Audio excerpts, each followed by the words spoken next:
তাহলে আমরা মূল ক্লাস শুরু করে দেই। আমাদের লেকচার 1-এ আমরা অ্যাকাউন্টিং এর বেসিক বিষয়গুলো, অ্যাকাউন্টিং এর ডেফিনিশন থেকে শুরু করে অ্যাকাউন্টিং এর ইউজার মানে অ্যাকাউন্টিং ইনফরমেশন ইউজার কারা, এই যাবতীয় বেসিক তথ্যগুলো সম্পর্কে আমরা একটু ধারণা নিয়েছিলাম। তো আমাদের লেকচারগুলো স্বাভাবিকভাবেই ধারাবাহিক প্রক্রিয়ার মাধ্যমেই যাবে। তো আজকের আমরা ভিন্ন কোনো বিষয় নিয়ে আলোচনা করব। আচ্ছা, ফর্মাল আলোচনার আগে আমি আপনাদের কাছে একটা প্রশ্ন রাখতে চাই।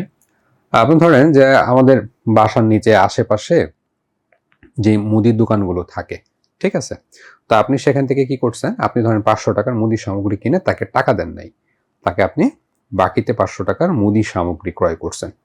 এখন ক্রয় করার পর আপনি চলে আসছেন। এখন আমি যদি দোকানদারকে গিয়ে বলি, ভাই আপনার তো সকাল সকাল 500 টাকা আয় হয়ে গেছে, দোকানদারকে আমি কি বললাম যে ভাই আপনার তো সকাল সকাল 500 টাকা আয় হয়ে গেছে, তো দোকানদার কি বলবে বলেন তো?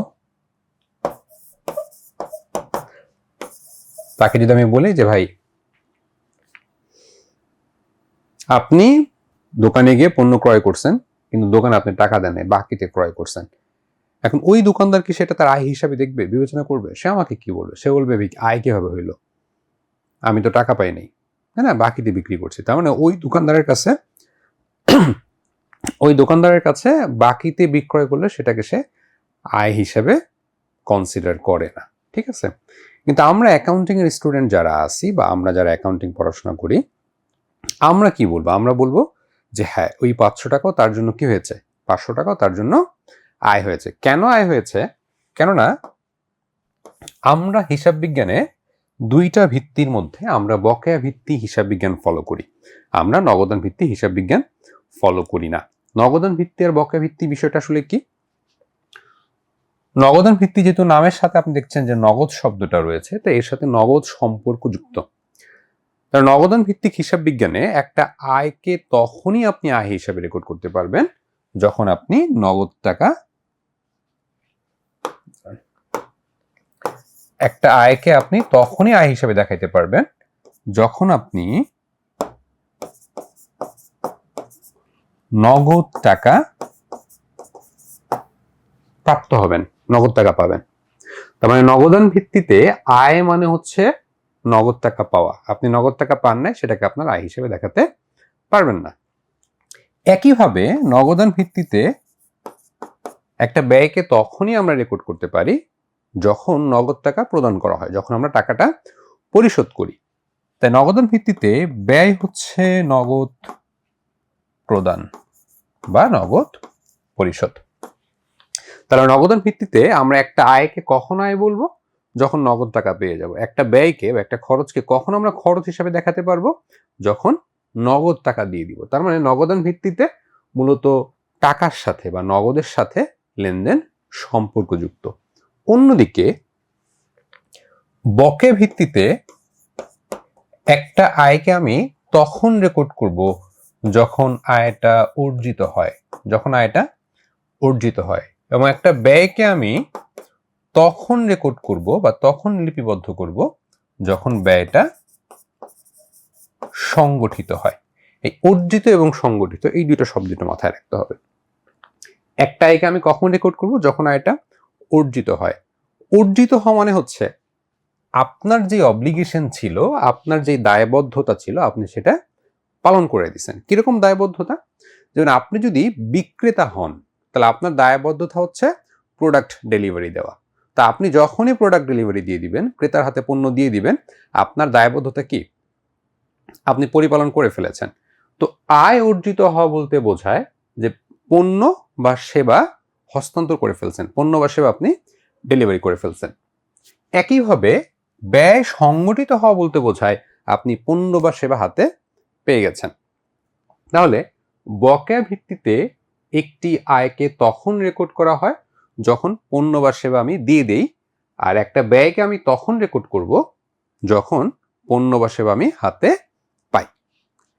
এর সাথে নগদ টাকার কোনো ধরনের সম্পর্ক নেই।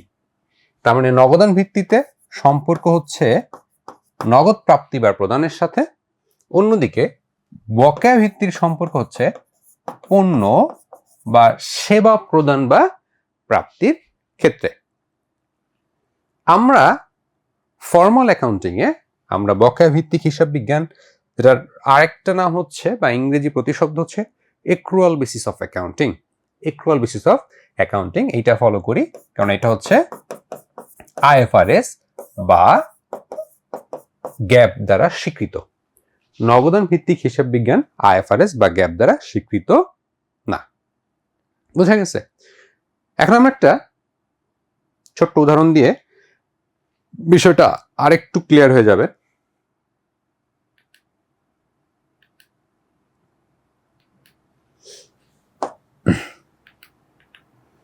আচ্ছা দেখেন, এই এক্সাম্পলটা দেন, তারপর যদি কেউ না বুঝেন তাহলে জিজ্ঞেস করবেন।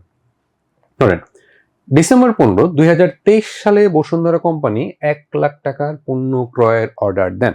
আমরা ধরেন এইটা হচ্ছে আমার নগদান ভিত্তি এবং এইটা হচ্ছে বকেয়া ভিত্তিক। বলেন তো ডিসেম্বর 15 তারিখে আমি কি রেকর্ড করব বা কি জাবেদা হবে? দুইটাতেই নগদান ভিত্তি বা বকেয়া ভিত্তিতে কি জাবেদা হতে পারে? রেসপন্স করেন, ক্লাসে থেকে ঘুমাই গেলে তো হবে না, রেসপন্স করতে হবে। বলেন ডিসেম্বর 15 তারিখে 2023 সালে বসুন্ধরা কোম্পানি লিমিটেড 1 লক্ষ টাকা পণ্য ক্রয়ের অর্ডার দেন। এক্ষেত্রে বকেয়া ভিত্তিক এবং নগদান ভিত্তিতে কি জাবেদা দাখিলা দিব? আপনারা মনে হয় কমেন্ট করতেছেন, কিন্তু আপনাদের কমেন্ট আমার সামনে আসতেছে না। 1 সেকেন্ড, সরি। আচ্ছা এখন আপনাদের কমেন্ট আমি দেখতে পাচ্ছি।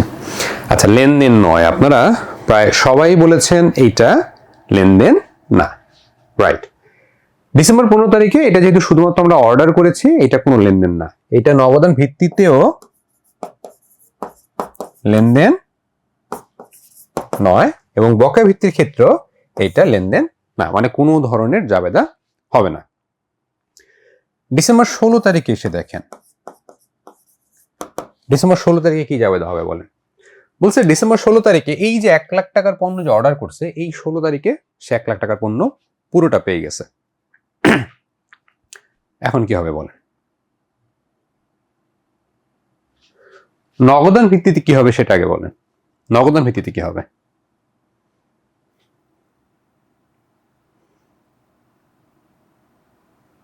হবে না, নগদান ভিত্তিতে হবে না। দেখেন সে পণ্য প্রাপ্ত হয়েছে, কিন্তু নগদান ভিত্তিতে আমরা বলেছি কি পণ্যের সাথে সম্পর্ক যুক্ত না, সম্পর্ক হচ্ছে কার? সম্পর্ক হচ্ছে নগদ টাকার। আমি কি নগদ টাকা পরিশোধ করেছি? মানে বসুন্ধরা কি নগদ টাকা পরিশোধ করেছে? বসুন্ধরা যেহেতু নগদ টাকা পরিশোধ করেনি, তাই 16 তারিখেও এইটাকে লেনদেন হিসাবে লিপিবদ্ধ করা যাবে না, তাই 16 তারিখেও এটা লেনদেন না। কিন্তু বকেয়া ভিত্তির ক্ষেত্রে বকেয়া ভিত্তি আপনাকে কি বলছে? বকেয়া ভিত্তি আপনাকে বলছে যে দেখো ভাই, নগদ টাকা পরিশোধ করো বা না করো, যেহেতু পণ্য হাতে পেয়ে গেছো, পণ্য প্রাপ্ত হইছো, তো তোমাকে এইটাকে কি করতে হবে? এটাকে খরচ বা ব্যয় হিসেবে দেখাইতে হবে, কারণ ব্যয়টা সংগঠিত হয়ে গেছে। পণ্য বা সেবা পাওয়ার সাথে সাথে আমি কি করব? ব্যয়টাকে রেকর্ড করে দেখাইতে হবে। তখন আপনি কি করবেন? তখন আপনি জাবেদা দিবেন কি? আপনারা যেটা বললেন যে ক্রয় হিসাব ডেবিট 1 লক্ষ টাকা এবং প্রদেয় বা পাওনাদার হিসাব যেটাই বলি না কেন আমরা 1 লক্ষ টাকা।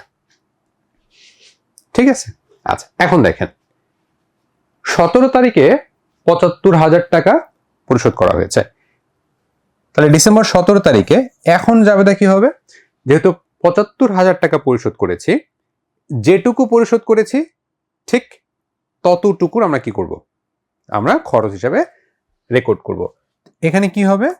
এখন আমরা প্রথমবারের মতো নগদান ভিত্তিতে খরচ হিসাবে রেকর্ড করতেছি যে ক্রয় হিসাব ডেবিট কত টাকা, যত টাকা পরিশোধ করছি, নগদে যা পরিশোধ করা হয়েছে, এবং ওইটাকেই আমরা নগদান হিসাব 75,000 টাকা। আর এখানে গিয়ে কি হবে? এখানে এখন কি আমরা নতুন করে ক্রয় হিসাব লিখব? আমরা কিন্তু এখানে ক্রয় হিসাব লিখবো না, কারণ অলরেডি ক্রয় হিসাবকে আমরা রেকর্ড করে ফেলছি। এখন জাস্ট টাকা পরিশোধ করছি। তো এখন কি করব? এই যে প্রদেয় হিসাব রেকর্ড করেছিলাম, সেই দায়টা আমার কমে গেছে। প্রদেয় হিসাব ডেবিট 75,000 টাকা এবং নগদান হিসাব ক্রেডিট ৭৫,০০০ টাকা। এবং 19 তারিখে এসে আমি এখানে যে বাকি টাকা অর্থাৎ বাকি যে 25,০০০ টাকা ছিল সেইটার জাবেদা দিব। কি দিব? ক্রয় হিসাব ডেবিট 25,০০০ টাকা এবং নগদান হিসাব ক্রেডিট 25,০০০ টাকা। আর বকেয়া ভিত্তিতে এখন কি হবে? বকেয়া ভিত্তিতে হবে প্রদেয় হিসাব ডেবিট এবং নগদান হিসাব ক্রেডিট।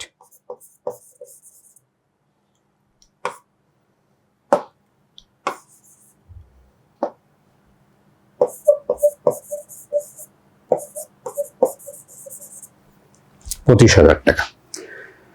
দেখেন কোনটা কে বোঝেন নাই বলেন?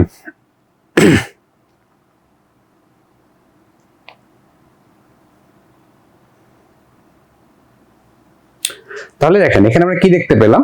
ডিসেম্বর 15 তারিখে সেটা নগদান ভিত্তি বা বকেয়া ভিত্তিতে কোনো ক্ষেত্রে লেনদেন ছিল না। ডিসেম্বর 16 তারিখে যেহেতু আমরা পণ্য প্রাপ্ত হয়েছে, নগদান ভিত্তির ক্ষেত্রে যেহেতু টাকা এখনো পরিশোধ করা হয় নাই, আমরা নগদান ভিত্তিতে এটাকে লেনদেন হিসেবে দেখাতে পারবো না। কিন্তু বকেয়া ভিত্তিক হিসেবে কেন আমাদেরকে বলে যে পণ্য প্রাপ্ত হলে সেটাকে কি করতে হবে?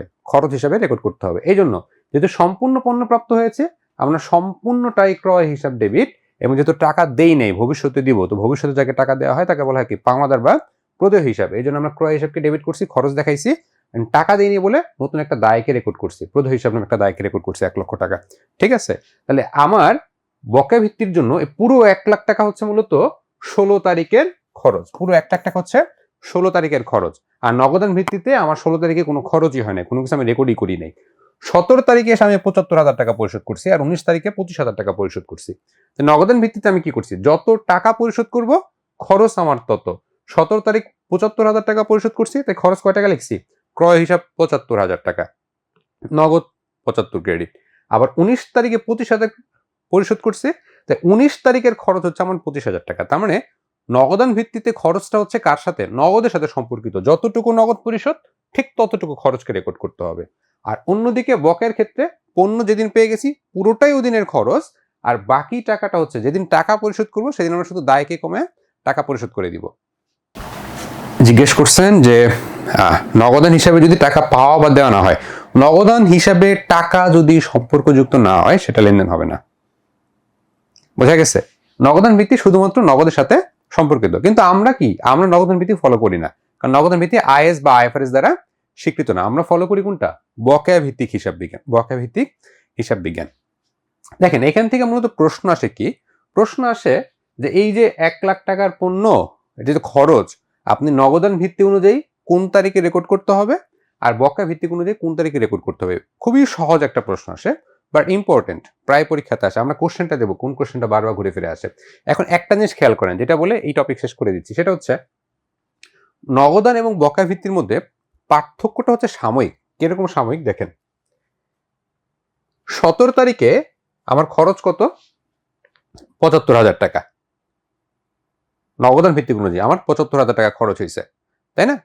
যেহেতু 75,000 টাকা পরিশোধ করছি 17 তারিখ পর্যন্ত। কিন্তু বকেয়া ভিত্তিতে 17 তারিখ পর্যন্ত আমার খরচ কত টাকা? যেহেতু আমি 16 তারিখে 1 লাখ টাকা খরচ লিখে ফেলছি, তাই বকেয়া ভিত্তিতে কি 17 তারিখ পর্যন্ত আমার 1 লাখ টাকা খরচ।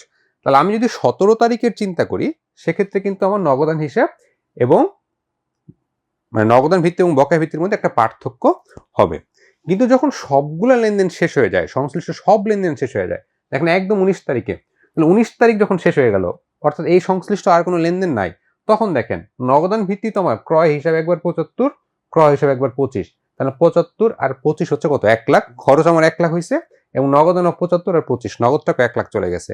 একইভাবে বকেয়া ভিত্তিক হিসাব বিজ্ঞান যদি আমি সবগুলো একসাথে সামারি করি, তাহলে দেখেন ক্রয় হিসাব খরচ আমার 1 লক্ষ টাকা, এবং পরবর্তীতে প্রদেয় হিসাব 1 লাখ ক্রেডিট ছিল, পরে 75 আর 25 ডেবিট করে প্রদেয় হিসাব নীল হয়ে গেছে, এবং আমার আলটিমেটলি নগদান হিসাব 75 আর 25, নগদান হিসাব 1 লক্ষ টাকা ক্রেডিট হয়ে গেছে। তাহলে আলটিমেটলি দুই ক্ষেত্রেই আমার খরচ হচ্ছে 1 লক্ষ টাকা এবং নগদ 1 লাখ টাকা চলে গেছে। কখন? যখন সংশ্লিষ্ট সমস্ত লেনদেন শেষ হয়ে যায়। তাহলে পার্থক্যটা হয় কখন? পার্থক্যটা হয় রেকর্ডিং ডেটে, যে কবে আমি সেটাকে খরচ হিসাবে দেখাচ্ছি। এটাকে আমি কি 16 তারিখ দেখাবো নাকি 17 দেখাবো নাকি 19 দেখাবো? একদম হুবহু একটা প্রশ্ন যেটা আমাদের পরীক্ষাতে আসছে, এইটা আনসার করেন। এটা যদি আনসার করতে পারেন তাহলে মনে করবেন এই টপিক শেষ। এইটা আনসার না করতে পারলে আবার বুঝাই দিব, সমস্যা নেই। 54 জন ক্লাসে জয়েন আছেন, আমি বাদ দিলে 53 জন। সবাই চেষ্টা করেন রেসপন্স করার জন্য।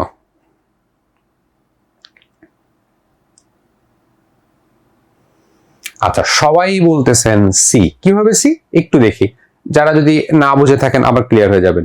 ডিসেম্বর 15, 2008 তারিখে খরিদ্দারের নিকট থেকে ডিসেম্বর 28, 2008 তারিখে সম্পাদনের জন্য একটি কার্যাদেশ পাওয়া গেল। লাইনটা একটু কঠিন, আমি সহজ করে বলে দিচ্ছি। দেখেন, ডিসেম্বর 15 তারিখে আপনি একটা অর্ডার পাইছেন যে ডিসেম্বর 28 তারিখে আপনাকে কাজ কমপ্লিট করতে হবে, মানে 28 হচ্ছে একটা বার, এর মধ্যে আপনাকে কাজ সমাপ্ত করতে হবে। তো বলছে যে আগেই অনেক কার্যাদেশ পড়ে থাকায়, কার্যাদেশ মানে অর্ডার, অনেক বেশি অর্ডার পড়ে থাকায় জানুয়ারি 3 তারিখের আগে আপনি 28 ডিসেম্বর দিতে পারেন নাই। আপনি প্রোডাক্ট দিচ্ছেন কবে? জানুয়ারি 3 তারিখের আগে আপনি কাজটা সম্পাদন করতে পারেন নাই। খরিদ্দার সম্পাদিত কাজের জন্য জানুয়ারি 6 তারিখে একটি চেক পাঠাইলো এবং 8 তারিখে চেকটা হাতে পাইছেন, 10 তারিখে চেক ভাঙাইছেন। চেক নগদ টাকা যেটি আপনি চিন্তা করেন। এখন দেখেন বলছে কখন আয় হিসাবে হিসাবভুক্ত হবে, কিছু বলা নেই, মানে বকেয়া ভিত্তিক, ঠিক আছে, যেটা আমরা সবসময় ফলো করি অ্যাক্রুয়াল বেসিস অফ অ্যাকাউন্টিং।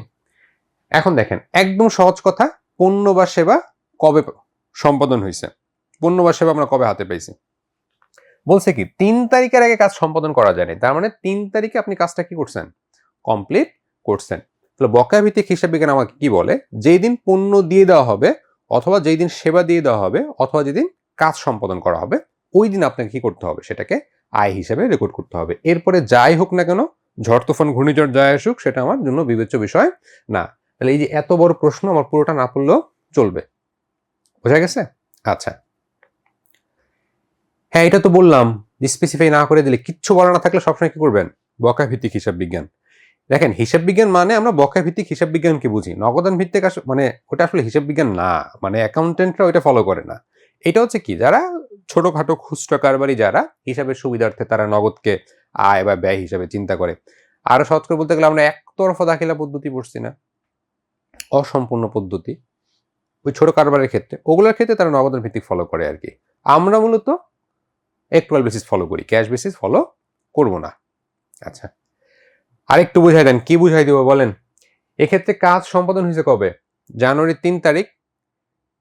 যেই দিন হচ্ছে কাজ কমপ্লিট হবে ওই দিনই সেটাকে আমাকে কি করতে হবে? আয় হিসেবে বা ব্যয় হিসেবে রেকর্ড করতে হবে।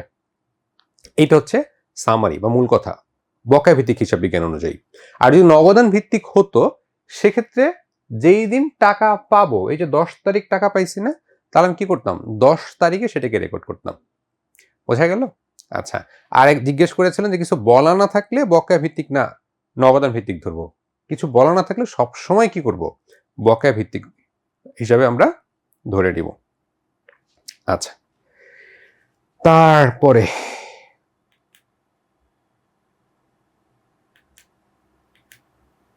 আচ্ছা, আমরা গত ক্লাসে,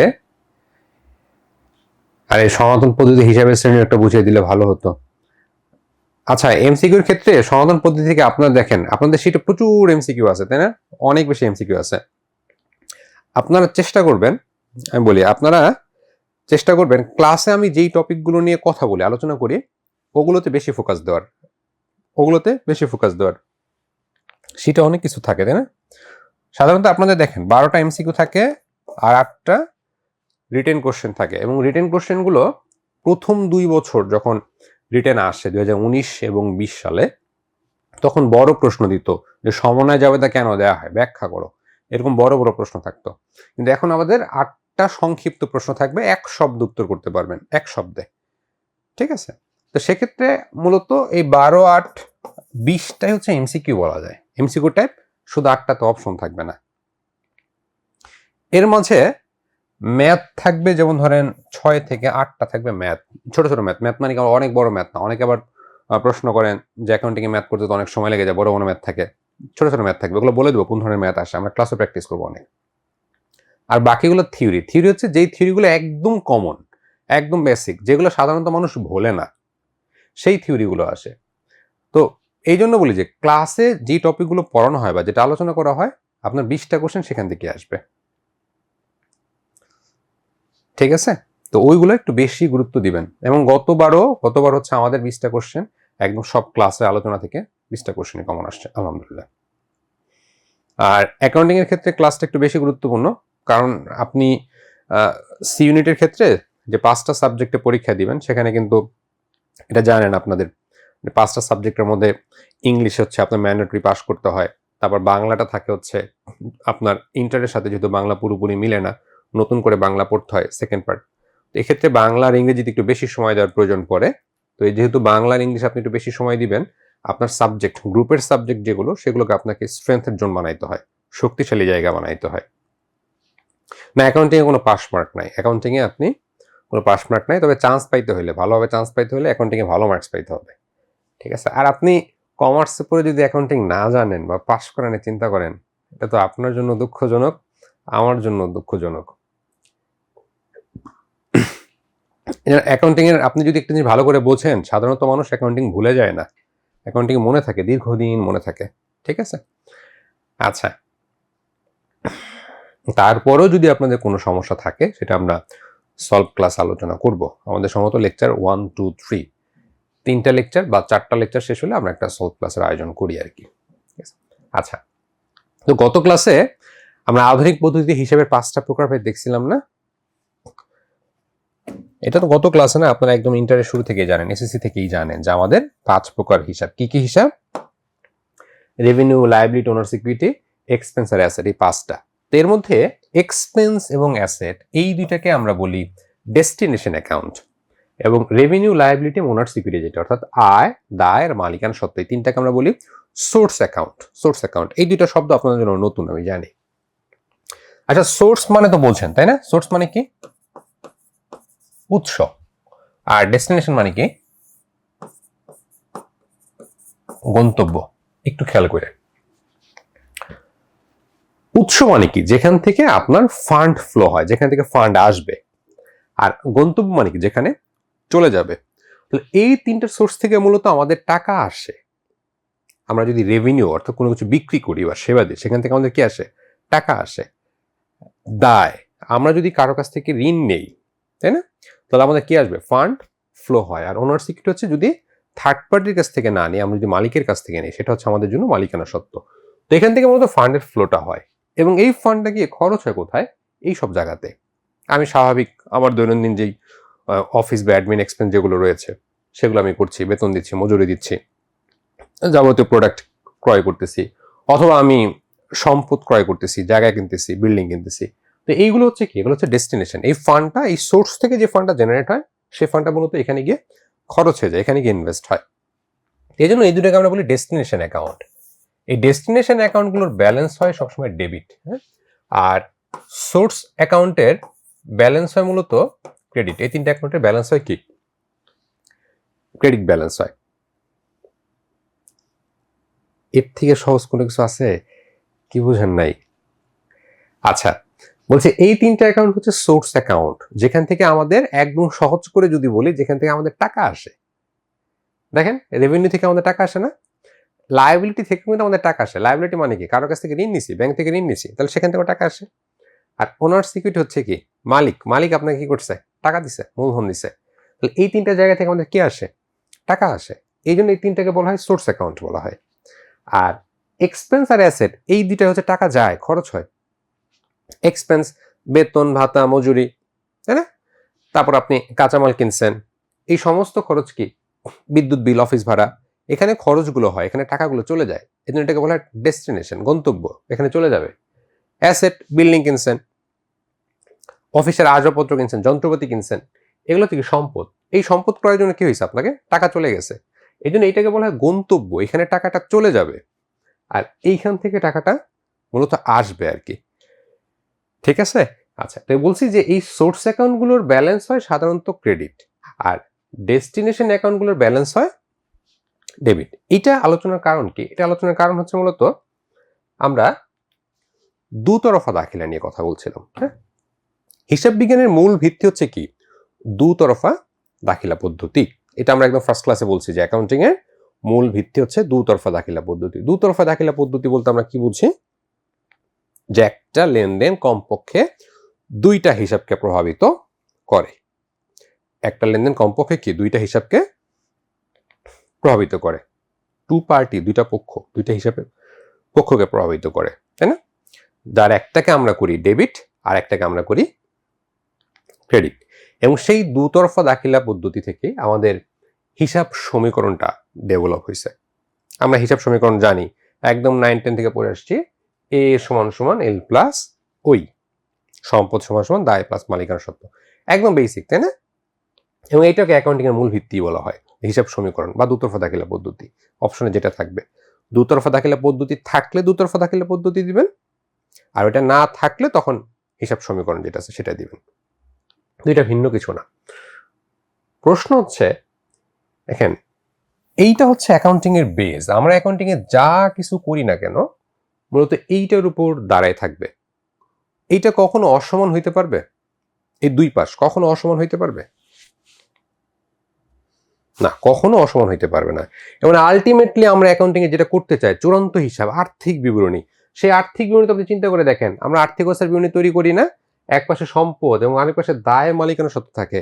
আমাদের সবচেয়ে বড় চ্যালেঞ্জ থাকে কি, সম্পদ এবং দায় মালিকানা সত্ত্ব দুইটার যোগফলকে মেলানো। তার মানে আমাদের যাবতীয় পরিশ্রম সবকিছু কেন, সবকিছু এই দুটাকে সমান করার জন্য। অথচ আমরা একদম শুরুতেই শিখি যে এই দুটো কখনো অসমান হইতে পারবে না। এখন এটা তো আপনি মুখস্থ করছেন যে সবসময় সম্পদ, দায় এবং মালিকানা সত্ত্বের যোগফলের সমান হয়। প্রশ্ন হচ্ছে কেন সমান হয়?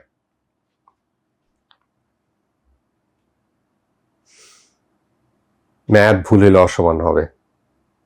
চমৎকার।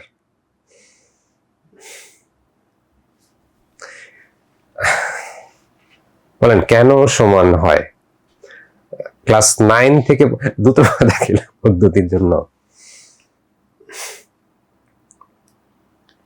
আচ্ছা দেখেন, একটা ছোট্ট একটা উদাহরণ দিয়ে, ধরেন আপনি একটা আসবাবপত্র কিনলেন, বা একটা ধরেন একটা দালান কোঠা কিনলেন আপনি, একদম সস্তা, যা দিয়ে দালানের ইটও পাবে না, তখন 50,000 টাকা দিয়ে আপনি দালান কিনছেন। হ্যাঁ, ডেবিট ক্রেডিট ঠিক আছে, সমান না হলে অনেক হিসাব দিয়ে মিল করে দিই। চমৎকার।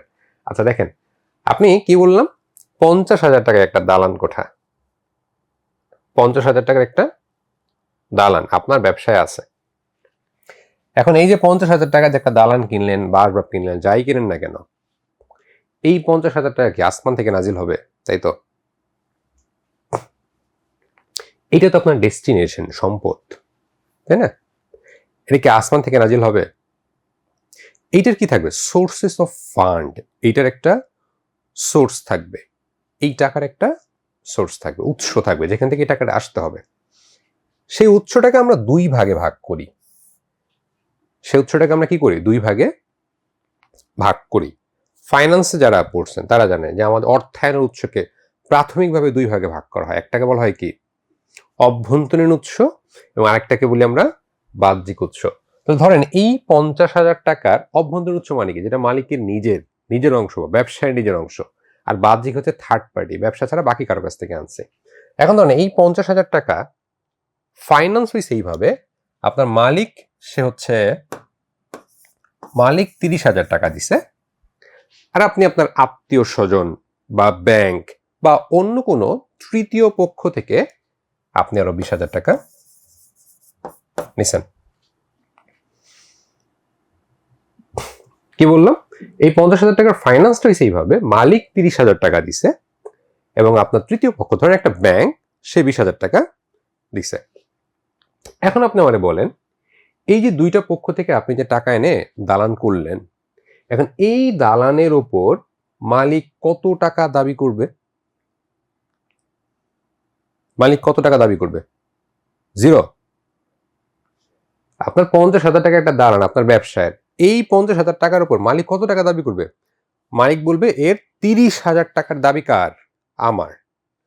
আর ব্যাংক বলবে কি? ব্যাংক বলবে ভাই আমি 20,000 টাকা দিছি, আমার টাকা দালান করছো, এর 20,000 টাকা সমপরিমাণ দাবি কার? আমার। এর 20,000 টাকার দাবি কার? আমার। কথা বুঝতে পারলেন কিনা? যে আপনার 50,000 টাকা সম্পদ আছে, তার উপর একটা অংশ যেটা মালিক দিছে সেই অংশের দাবি হচ্ছে মালিকের, আর যে অংশটা থার্ড পার্টি দিছে, তৃতীয় পক্ষ দিছে, সে অংশের দাবিটা হচ্ছে কি? সে অংশের দাবিটা হচ্ছে তৃতীয় পক্ষের দাবি, তাই তো? এখন আপনি আমারে বলেন, ধরেন মালিক 30,000 টাকা দাবি করছে, ব্যাংকের পক্ষে কি 20,000 টাকা চাইতে বেশি দাবি করা সম্ভব? ব্যাংক বলছে যে আমারও 30,000 টাকা, ব্যাংক কি দাবি করতে পারবে? ব্যাংক কিন্তু 30,000 টাকা দাবি করতে পারবে না, কারণ সে টাকা দিচ্ছে 20,000 টাকা, তার পক্ষে বেশি দাবি করার সুযোগ নাই। এবং ব্যাংক কমও দাবি করবে না, সে যা দিচ্ছে তাই দাবি করবে। একইভাবে মালিক কি বেশি দাবি করতে পারবে? মালিক বেশি দাবি করতে পারবে না। তার মানে আমার যা সম্পদ আছে, এই সম্পদের উপর দাবি কখনো তার চাইতে বেশি হতে পারবে না। যেটুকু সম্পদ আছে দাবি ততটুকুই থাকবে। এখন বলা হচ্ছে সম্পদের উপর মালিকের দাবি, সেটাকে আমরা বলি মালিকানা সত্ত্ব। মালিকের দাবিকে আমরা কি বলি? মালিকানা সত্ত্ব। আর তৃতীয় পক্ষের দাবিকে আমরা বলি দায়। তৃতীয় পক্ষের দাবিকে আমরা বলি দায়। আর এটা হচ্ছে আমার সম্পদ। তাহলে আমার যতটুকু সম্পদ থাকবে ঠিক ততটুকুই দাবি থাকবে, সম্পদের উপর দাবি থাকবে। এই জন্য এই পাশটাকে বলা হয় সম্পদ এবং এই পাশটাকে বলা হয় ক্লেইম ওভার অ্যাসেট, মানে সম্পদের উপর দাবি। সম্পদের উপর তৃতীয় পক্ষের দাবিকে আমরা বলি দায়, সম্পদের উপর মালিকের দাবিকে আমরা বলি মালিকানা সত্ত্ব। যেহেতু আমার সম্পদ এবং সম্পদের উপর দাবি এই দুইটা কখনোই অসমান হইতে পারে না, এই জন্য আমার হিসাব সমীকরণ সবসময় সমান হবে। আমার যেটুকু সম্পদ থাকবে তার একটা অংশ তৃতীয় পক্ষ দাবি করবে এবং বাদ বাকি পুরোটাই কে দাবি করবে? মালিক দাবি করবে। এটা কখনোই ইমব্যালেন্স বা ভারসাম্যহীন হতে পারে না। বোঝা গেছে? শুধু মুখস্থ করলে হবে? আচ্ছা, এখন দেখেন,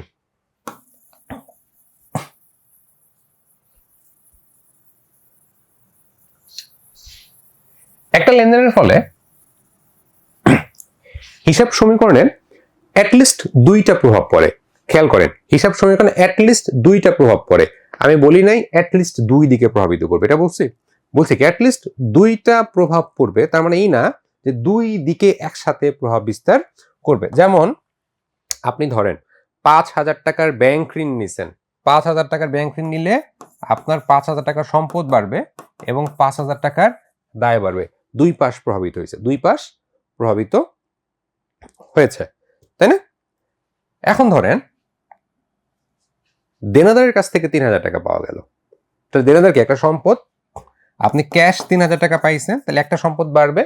অন্যদিকে দেনাদার নিজেও একটা সম্পদ, দেনাদার নামক সম্পদ কমে যাওয়ার কারণে আপনার আর একটা সম্পদ কমে যাবে। এটা কি লেনদেন না? এটাও লেনদেন। হ্যাঁ, ব্যাংকে জমা বলেন, যেটাই বলেন না কেন, এটাও কি লেনদেন। তার মানে একটা লেনদেনের জন্য দুই পাশ প্রভাবিত করবে, এটা ম্যান্ডেটরি না, বাট অ্যাটলিস্ট দুইটা প্রভাব থাকবে। ঠিক আছে? আচ্ছা, এই পাশে শূন্য, এই পাশে সমান হয়ে যাবে, মানে অ্যাটলিস্ট দুই পাশ কিন্তু সমান হয়ে গেছে। এটা এই পাশে 5,000, এই পাশে 5,000। যখন দুই পাশকে প্রভাবিত করে, যখন দুই পাশকে প্রভাবিত করে, বাম পাশ এবং ডান পাশ দুই পাশকে প্রভাবিত করে, তখন সেটাকে আমরা বলি নিট পরিবর্তন। তখন সেটাকে আমরা কি বলি? হিসাব সমীকরণের নিট পরিবর্তন। ঠিক আছে? আর যখন এক পাশকে প্রভাবিত করে, আলটিমেটলি যোগফলে কোনো পরিবর্তন আনে না, তখন সেটাকে আমরা বলি কাঠামোগত বা গুণগত পরিবর্তন। কাঠামোগত বা গুণগত পরিবর্তন।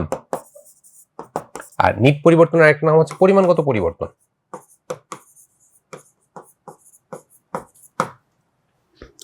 নিট পরিবর্তনের একটা নাম হচ্ছে কি? পরিমাণগত পরিবর্তন। যখন দুই পাশ প্রভাবিত করবে তখন সেটাকে আমরা বলি নিট পরিবর্তন বা পরিমাণগত পরিবর্তন। আর যখন এক পাশ প্রভাবিত করবে, যোগফলে কোনো পরিবর্তন আনবে না, তখন সেটাকে আমরা বলি স্ট্রাকচারাল চেঞ্জ। যে কাঠামোকে পরিবর্তন করছে, আলটিমেটলি নিট কোনো পরিবর্তন ঘটে নাই। বোঝা গেছে? আচ্ছা, এখন উত্তর করেন কি হবে এটা? বলেন। বি। আচ্ছা, সবাই বলছেন বি। নিচের কোনটি লেনদেন নয়? মজুদ পণ্যের মূল্য বৃদ্ধি।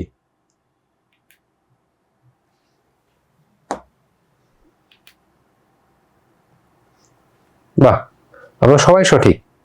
এই যে টেকনো CM5 দুর্ঘটনায় নষ্ট হওয়া পণ্য, না পণ্য নষ্ট হয়ে গেছে, আপনার ক্ষতি হয়েছে না, এটা তো আপনার কি একটা বিবিধ ক্ষতি, এটা লেনদেন, ঠিক আছে।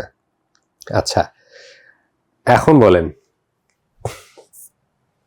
আরে কোথায় চলে গেল,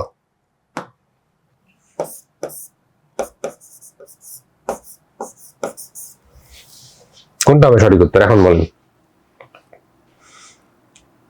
বলেন মজুদ পণ্যের মূল্য বেড়ে গেছে সেটা লেনদেন না, কিন্তু মজুদ পণ্যের মূল্য কমে গেছে সেটা কি হবে?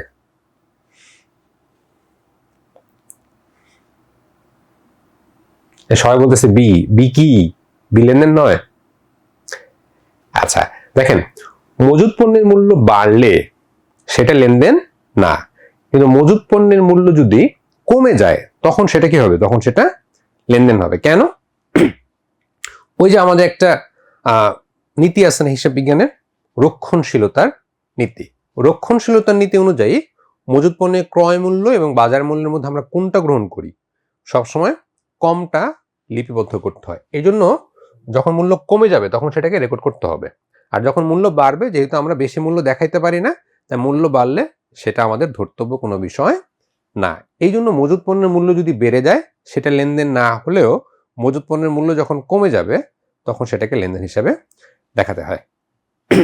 একজন বলছে বাজার মূল্য, বাজার মূল্য না, ক্রয় মূল্য এবং বাজার মূল্যের মধ্যে যেটা কম থাকবে সেটা ক্রয় মূল্য হইতে পারে, বাজার মূল্য হইতে পারে, আমাকে সেইটা রেকর্ড করতে হবে।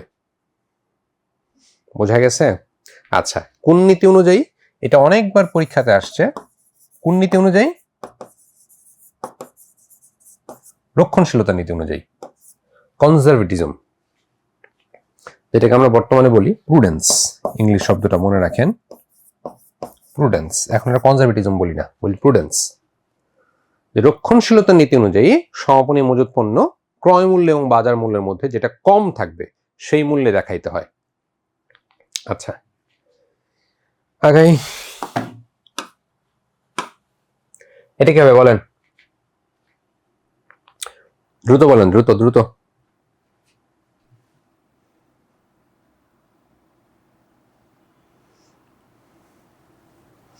আচ্ছা মনে হচ্ছে ছেলেদের চাইতে মেয়েরা বেশি রেসপন্স করতেছেন, ছেলেদের এই দুর্দশা। আচ্ছা সবাই বলছেন সি, সঠিক উত্তর সি। একজন ব্যবস্থাপক নিয়োগ দেওয়া হয়েছে, তো ব্যবস্থাপক নিয়োগ দেওয়া, ব্যবস্থাপক চাকরি ছেড়ে চলে যাওয়া, অন্য ফরমায়েশ দেওয়া, এগুলো কোনো ধরনের লেনদেন না, কারণ এগুলা আর্থিক অবস্থা বা আমাদের হিসাব সমীকরণে কোনো ধরনের প্রভাব ফেলে না। মারা যাওয়া লেনদেন না, মানুষ মরে গেলে সেটাও লেনদেন হয় না আর কি। আচ্ছা এটা কি হবে বলেন? নিচে কোন লেনদেনটি সংগঠিত হলে কোম্পানির মোট সম্পদ 15,000 টাকা বৃদ্ধি পাবে?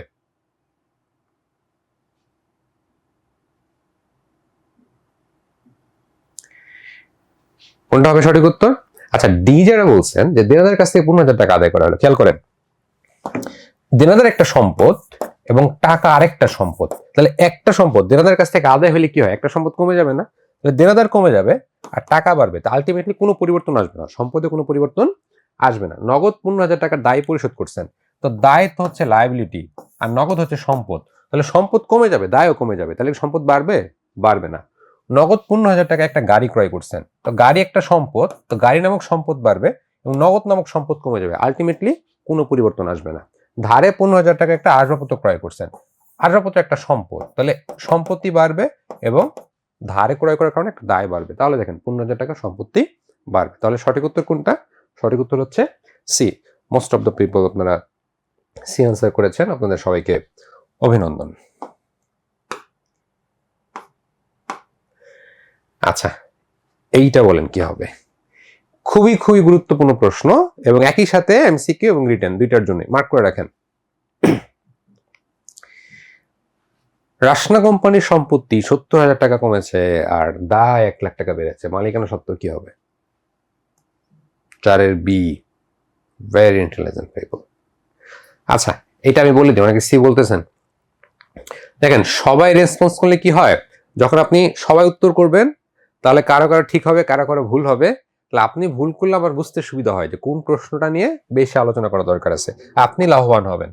দেখেন দুইভাবে করবে এটা আমরা, ঠিক আছে, দুইভাবে করতে পারি। একটা হচ্ছে অ্যাকাউন্টিং ইকুয়েশন দিয়ে, যেটা আগে ইকুয়েশন দিয়ে বুঝাই। সম্পত্তি 70,000 টাকা কমে গেছে আর দায় 1 লাখ টাকা বাড়ছে।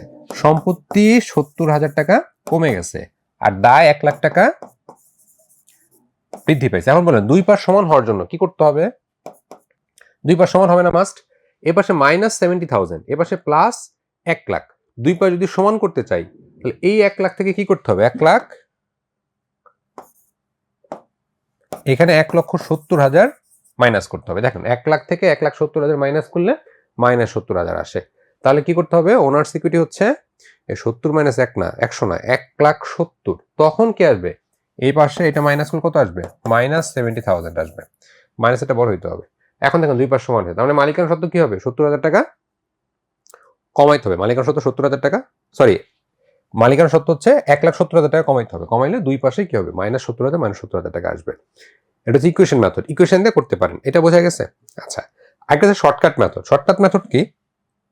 এটা মুছে দিলাম। হ্যাঁ, দেখেন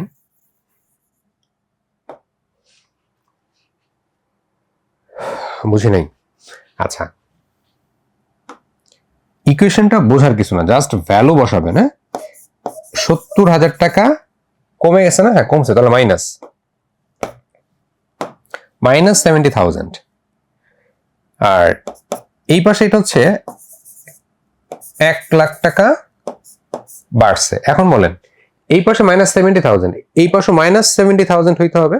তো -70 হওয়ার জন্য 1 লাখ থেকে 1,70,000 মাইনাস করতে হয়। এটা হচ্ছে বেসিক ম্যাথ, স্বাভাবিক গণিত একটা।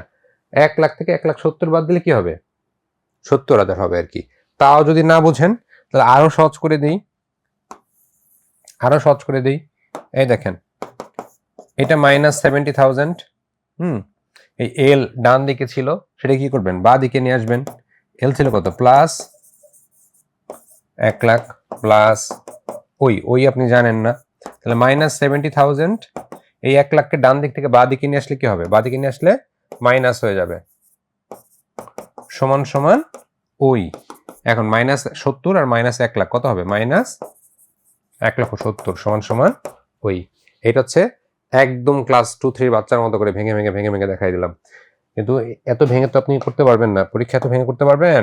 আপনাকে যেমন দ্রুত প্র্যাকটিস করতে হবে। খেয়াল করেন, ইকুয়েশনটা বোঝেন। অ্যাকাউন্টিং এর ইকুয়েশন হচ্ছে সবচেয়ে গুরুত্বপূর্ণ জিনিস। দুই পাশ সমান হওয়ার জন্য খেয়াল করেন, ধরেন আমার কোনো কারণে সম্পদ বাড়ছে, মালিকানা সত্ত্ব আমার নাই, মালিকানা সত্ত্ব আমার কাছে কি নাই। দায় বাড়বে না কমবে?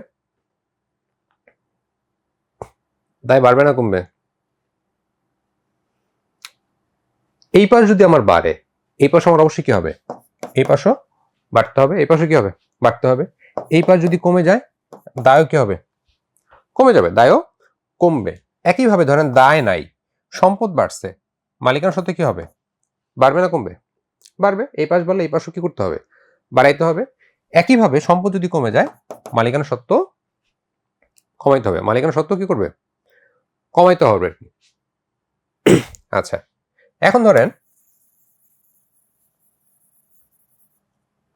সম্পদে কোনো পরিবর্তন হয় নাই, সম্পদ আনচেঞ্জড, অপরিবর্তিত, দায় বাড়ছে। দুই পাশ সমান করার জন্য কি করতে হবে? যেহেতু সম্পদে পরিবর্তন হয় নাই, ডান দিকের একটা যদি বাড়ে আরেকটা কি করতে হবে? কমাইতে হবে। আরেকটা মাস্ট কমাইতে হবে, না হলে কি দুই পাশ সমান হবে? এই পাশে যদি কোনো পরিবর্তন হয় নাই, তাহলে দায় বাড়লে মালিকানা সত্ত্ব কি করতে হবে? কমাইতে হবে। আর দায় কমলে মালিকানা সত্ত্ব বাড়াইতে হবে। একইভাবে ধরেন ডান দিকে কোনো পরিবর্তন হয় নাই, শুধু সম্পদ, তাহলে শুধু যদি সম্পদ হয়, একটা সম্পদ যদি বাড়ে আরেকটা সম্পদ কমাইতে হবে, আরেকটা সম্পদ কমাইতে হবে, নাহলে দুই পাশে পার্থক্য সমান হবে না। এখন দেখেন মজার জিনিসটা কি, তাহলে এখান থেকে আমরা আসলে কি জিনিসটা দেখলাম? দুই পাশের উপাদানের মধ্যে সমমুখী সম্পর্ক থাকে। এই দিকটাকে শিখলাম যে সম্পদ যদি বাড়ে, দায় যদি অফ থাকে, মালিকানার সাথে কি হবে? বাড়বে। একইভাবে সম্পদ যদি বাড়ে, মালিকানার সাথে অফ থাকলে দায় কি হবে? বাড়াইতে হবে। তার মানে হিসাব সমীকরণের দুই পাশের উপাদানের মধ্যে সমমুখী সম্পর্ক থাকে। একটা যদি বাড়ে আরেকটা বাড়বে, একটা যদি কমে আরেকটা কমবে। অন্যদিকে এক পাশের উপাদান যদি হয়, যে দুইটাই ডান পাশের উপাদান, একটা দায় একটা মালিকানা সত্ত্ব, সেক্ষেত্রে বিপরীত সম্পর্ক থাকে। একটা যদি বাড়ে আরেকটা কমবে, একটা বাড়লে আরেকটা কমবে। তাহলে আমরা কি জানলাম? এক পাশের হইলে বিপরীত, দুই পাশের হইলে সমমুখী। সমমুখী মানে একটা বাড়লে আরেকটা বাড়বে। এখন দেখেন প্রশ্ন করছে মালিকানা সত্ত্ব নিয়ে, ওই নিয়ে প্রশ্ন করছে। আমরা কিন্তু শুধু পরিবর্তন নিয়ে আলোচনা করবো, শুধু পরিবর্তনের পার্ট নিয়ে। তো পরিবর্তন কি হয়েছে? সম্পদ 70,000 টাকা কমছে। তো মালিকানা সত্ত্বের সাথে সম্পদের সম্পর্ক কি? সমমুখী না বিপরীত? যেহেতু দুই পাশের উপাদান, সমমুখী সম্পর্ক। তাহলে সম্পদ যদি 70,000 টাকা কমে যায়, মালিকানা সত্ত্ব 70,000 টাকা কি হবে? কমে যাবে। একইভাবে দায় 1 লাখ টাকা বেড়েছে, তো দায়ের সাথে মালিকানা সত্ত্বের সম্পর্ক কি? এক পাশের আইটেম, তাহলে বিপরীত সম্পর্ক। বিপরীত সম্পর্ক, দায় কমলে মালিকানা সত্ত্ব বাড়বে। তাহলে 1 লাখ টাকা কমে যাওয়া মানে মালিকানা সত্ত্ব 1 লাখ টাকা বাড়ে, 1 লাখ টাকা প্লাস করা আর কি। তাহলে এখন দেখেন, দায় বাড়ছে, দায় বাড়লে মালিকানা সত্ত্ব কমে যাবে। দায় বাড়লে কি হবে? মালিকানা সত্ত্ব কমে যাবে, তাহলে আরো মাইনাস 1 লাখ টাকা। এখন দেখেন 1,70,000 টাকা। বুঝতে পারছেন?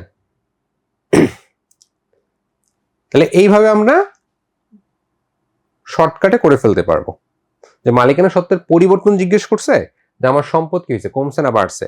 সম্পদ যা হবে মালিকানা সত্ত্ব তাই হবে আর কি। উল্টা হচ্ছে দায় যা হবে মালিকানা সত্ত্ব ঠিক তার অপোজিটটা হবে। এইভাবে আমরা যে কোনো কোশ্চেন আসলে বের করে ফেলতে পারবো। আর এটা যদি না পারি, ইকুয়েশন দিয়েও আমরা বের করে ফেলতে পারবো। দুইটা দিয়ে আমরা করে ফেলতে পারি। আচ্ছা,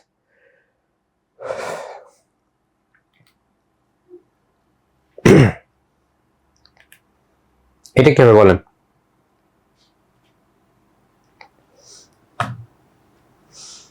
একটি কোম্পানির দায় ও মালিকানার সাথে পরিমাণ ছিল 6,50,000 টাকা ও 8,25,000 টাকা। কোম্পানির সম্পদ বৃদ্ধি পায় 2 লাখ টাকা, দায় হ্রাস পায় 1 লাখ টাকা। মালিকানার সাথে পরিবর্তন সৃষ্টিকারী কোনো লেনদেন না হয়ে থাকলে উক্ত বছরের নেট মুনাফা বা ক্ষতির পরিমাণ কত? আচ্ছা দেখেন, এটা একটু জটিল লেখা। আমরা কি করবো? বড় প্রশ্ন সহজ করে নিব। বলছে মালিকানা সত্ত্ব পরিবর্তন সৃষ্টিকারী কোনো লেনদেন না হয়ে থাকলে নেট মুনাফা। তাহলে মালিকানা সত্ত্ব কেন কোনো পরিবর্তন হয় বলেন তো? ওই যে আমাদের অ্যাকাউন্টিং ইকুয়েশন, ওনার্স ইকুইটিকে ভাগ করা যায় সি প্লাস আর মাইনাস ই মাইনাস জি, এটা তো জানেন। হ্যাঁ, মূলধন যোগ আয় মাইনাস ব্যয় মাইনাস উত্তোলন। তার মানে মূলধন এবং আয়ের সাথে মালিকানা সত্ত্বের সমমুখী সম্পর্ক। মূলধন এবং আয় হলে মালিকানা সত্ত্ব বাড়ে এবং ব্যয় এবং উত্তোলনের কারণে মালিকানা সত্ত্ব কমে। এই চারটা আইটেমের কারণে মালিকানা সত্ত্ব মূলত পরিবর্তন হয়। তো এখানে বলছে যে কোনো পরিবর্তনকারী উপাদান নাই, শুধু কি আছে? নেট মুনাফা আছে। তার মানে মূলত জিজ্ঞেস করছে মালিকানা সত্ত্বের পরিবর্তনের পরিমাণ কত। মালিকানা সত্ত্বের পরিবর্তনের পরিমাণ কত? তাহলে এখন দেখেন, এই প্রশ্নটা যদি আমরা এভাবে নেই যে মালিকানা সত্ত্বের পরিবর্তনের পরিমাণ কত বের করতে বলছে, যে মালিকানা সত্ত্ব কতটুকু পরিবর্তন হবে। তাহলে আগের নিয়মে ফলো করেন, যে মালিকানা সত্ত্বের পরিবর্তনের পরিমাণ, জাস্ট পরিবর্তন নিয়ে চিন্তা করব যে কোম্পানির সম্পদ 2 লাখ টাকা বাড়ছে, তো সম্পদের সাথে মালিকানা সত্ত্বের সম্পর্ক কি? সমমুখী না বিপরীত? সমমুখী সম্পর্ক। তাহলে সম্পদ বাড়া মানে মালিকানা সত্ত্ব বাড়া। অন্যদিকে দায় হ্রাস পাইছে 1 লাখ টাকা। দায় হ্রাস পাইছে কি? 1 লাখ টাকা। দায় কমে গেলে কি হবে? দায় কমে যাওয়া মানে মালিকানা সত্ত্ব বাড়া। মালিকানা সত্ত্ব বাড়া, বিপরীত সম্পর্ক। তাহলে টোটাল মালিকানা সত্ত্ব বাড়লো কত? প্লাস 3 লাখ। মালিকানা সত্ত্ব বাড়া মানে সেটা নিট মুনাফা, আর মালিকানা সত্ত্ব কমে যাওয়া মানে কি? সেটা নিট ক্ষতি। না, ইনিশিয়াল গুলা ক্যান আসে নাই না। যদি আমরা শর্টকাট করতে চাই, শুধু পরিবর্তন করে ফেলতে পারবো। আর আপনি যদি ইনিশিয়াল গুলো নিয়ে করতে চান, এই দেখেন আমি আপনাকে ইনিশিয়াল গুলো নিয়ে করে দিই। আপনি তো আরো বড় করে করতে পারবেন। ইনিশিয়াল গুলো নিয়ে করেন, সমস্যা নাই তো। এ সমান সমান এল প্লাস ওই। শুরুতে সম্পদ কত ছিল দেখেন, যে দায় আর মালিকানা সত্ত্ব পরিমাণ ছিল 6,50,000 আর 8,25,000। তাহলে আপনি লিখেন এভাবে 6,50,000 যোগ 8,25,000। তাহলে সম্পদ কত আসবে? 14,75,000। আর পরিবর্তন কত দেখেন, 2 লাখ টাকা সম্পদ বাড়ছে। এইভাবে আপনি সম্পদ 2 লাখ টাকা বাড়ান, দায় 1 লাখ টাকা বাড়ছে, দায় 1 লাখ টাকা কমে গেছে। এখানে আপনি দায় 1 লাখ টাকা মাইনাস করেন, তারপর আপনি দেখেন সমাপনী কত আসে। এখানে আসবে আপনার 16,75,000, এখানে আসবে হচ্ছে আপনার 5,50,000। এটা তাহলে এই পাশে যদি 16,75,000 থাকে, এ পাশে 5,50,000 থাকে, দুই পাশ সমান করার জন্য কি করতে হবে? 11,25,000 করতে হবে, 11,25,000। তো 11,25,000 এখানে আগে ছিল 8,25,000, তাহলে এখন কত হবে বাড়াইতে হবে আমার? পার্থক্য হচ্ছে 3 লাখ। এই যে 3 লাখ। এভাবে আপনি ধরে ধরে সব করতে পারেন, কিন্তু আমি এটা সাজেস্ট করি না এমসিকিউর জন্য। এটা করতে গেলে সময় বেশি লাগবে, বুঝা গেছে? না, এইটা বোঝাবো না, এইটা নিজ চেষ্টায় করবেন। শর্টকাট যেটা সেটা, এইটা এইটা জাস্ট হচ্ছে মান বসানো, এটা করতে একটু সময় লাগবে, বুঝতে পারছেন? এটা কি করছি দেখেন, যেহেতু বুঝতে চাইছেন দেখাই দিই। জাস্ট হচ্ছে ভ্যালুগুলো বসাইলাম, যে শুরুতে কোম্পানির দায় ও মালিকানা সত্ত্বের পরিমাণ 6,50,000 আর হচ্ছে 8,25,000। তাহলে আমার সম্পদ কত হবে? দুইটার যোগফল 14,75,000, শুরুরটা শেষ, তাই না? এরপরে বলছে যে সম্পদ 2 লাখ টাকা বাড়ছে। এই যে সম্পদ আমি 2 লাখ টাকা যোগ করে দিছি, আর দায় হচ্ছে 1 লাখ টাকা হ্রাস পাইছে। এই যে দায় 1 লাখ টাকা কমাই দিছি। তাহলে এখন দেখেন, যোগ করার পরে সমাপনী সম্পদ হচ্ছে কত? 16,75,000, আর দায় হয়েছে কত? 1 লাখ কমানোর পরে 5,50,000। তো দুই পাশ সমান করতে হবে। দুই পাশ সমান করার জন্য কি করবেন? 16,75,000 থেকে 5,50,000 বাদ দেন, 11,25,000 টাকা। একইভাবে যদি এই লাইন চিন্তা করেন, তাও দেখেন এই পাশে 2 লাখ প্লাস 1 লাখ মাইনাস, দুই পাশ সমান করার জন্য কি করতে হবে? প্লাস 3 লাখ নিয়ে আসতে হবে। আপনার কাজ হচ্ছে জাস্ট সমান করা। শর্টকাট নিয়মের ক্ষেত্রে কি বলছে, যেহেতু মালিকানা সত্ত্বের পরিবর্তনের পরিমাণ জিজ্ঞেস করছে, নিট মুনাফা মানে কি? নিট মুনাফা মানে মূলত মালিকানা সত্ত্বের পরিবর্তন বা বৃদ্ধি, আর নিট ক্ষতি মানে হচ্ছে মালিকানা সত্ত্বের কমে যাওয়া। তো সেক্ষেত্রে আমরা কি বলছি, যে শুধু পরিবর্তনের অংশ নিয়ে চিন্তা করব। প্রাথমিক বাদ, যে সম্পদ কত টাকা বৃদ্ধি পাইছে? 2 লাখ টাকা বৃদ্ধি পাইছে। তা আমরা বলছি কি, সম্পদের সাথে মালিকানা সত্ত্বের সমমুখী সম্পর্ক। তাহলে মালিকানা সত্ত্ব 2 লাখ টাকা বৃদ্ধি পাবে, আর দায় 1 লাখ টাকা হ্রাস পাইছে। তো দায়ের সাথে মালিকানা সত্ত্বের সম্পর্ক কি? বিপরীত সম্পর্ক। দায় যেহেতু কমে গেছে, মালিকানা সত্ত্ব 1 লাখ টাকা বাড়বে। তাহলে আলটিমেটলি মালিকানা সত্ত্ব 3 লাখ টাকা বাড়বে। মালিকানা সত্ত্ব বৃদ্ধি পাওয়া মানে সেটা হচ্ছে নিট মুনাফা, আর কমে যাওয়া মানে সেটাকে কি ধরতেন? নিট ক্ষতি ধরতেন। হ্যাঁ, মনে মনে করবেন, মনে মনে তো করতে হবে। এমসিকিউ তো আপনাকে মনে মনে করতে হবে। কোশ্চেনে ছোট ছোট করে আপনি ম্যাথ করতে পারবেন, কিছু কিছু ম্যাথ করতে হবে, তো ছোট ছোট করে আপনি একটু ক্যালকুলেশন করতে পারবেন, তবে ক্যালকুলেটর ইউজ করা যাবে না। এই যে এখন থেকে বাসায় যারা ক্যালকুলেটর ব্যবহার করেন, সম্পূর্ণ স্টপ। বাসায় কেউ ক্যালকুলেটর ব্যবহার করবেন না। আর রাফ দিবেন, আর ভাই রাফ থেকে দেয়, কোশ্চেনের মধ্যে পেন্সিল দিয়ে ছোট ছোট করে করবেন, করে আবার মুছে ফেলবেন। অত বড় ম্যাথ তো আসবে না, ছোট ম্যাথ আসবে, ছোট জায়গায় করতে হবে আর কি। আচ্ছা, কষ্ট মানে কষ্ট, আপনাদের ভাষা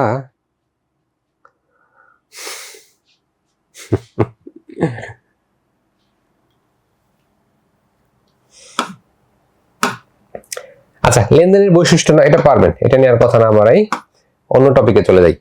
লেনদেনের প্রকারভেদ আপনাদের বইতে মানে সেটা অনেকগুলো লেনদেনের প্রকারভেদ আছে, অনেকগুলো লেনদেনের প্রকারভেদ আছে।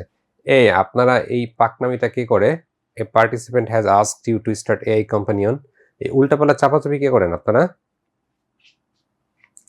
দেখেন, লেনদেনের প্রকারভেদ আপনাদের সেটা অনেকগুলো প্রকারভেদ দেয়া আছে, এগুলো পড়ে নেবেন, নিজ দায়িত্বে পড়ে নেবেন।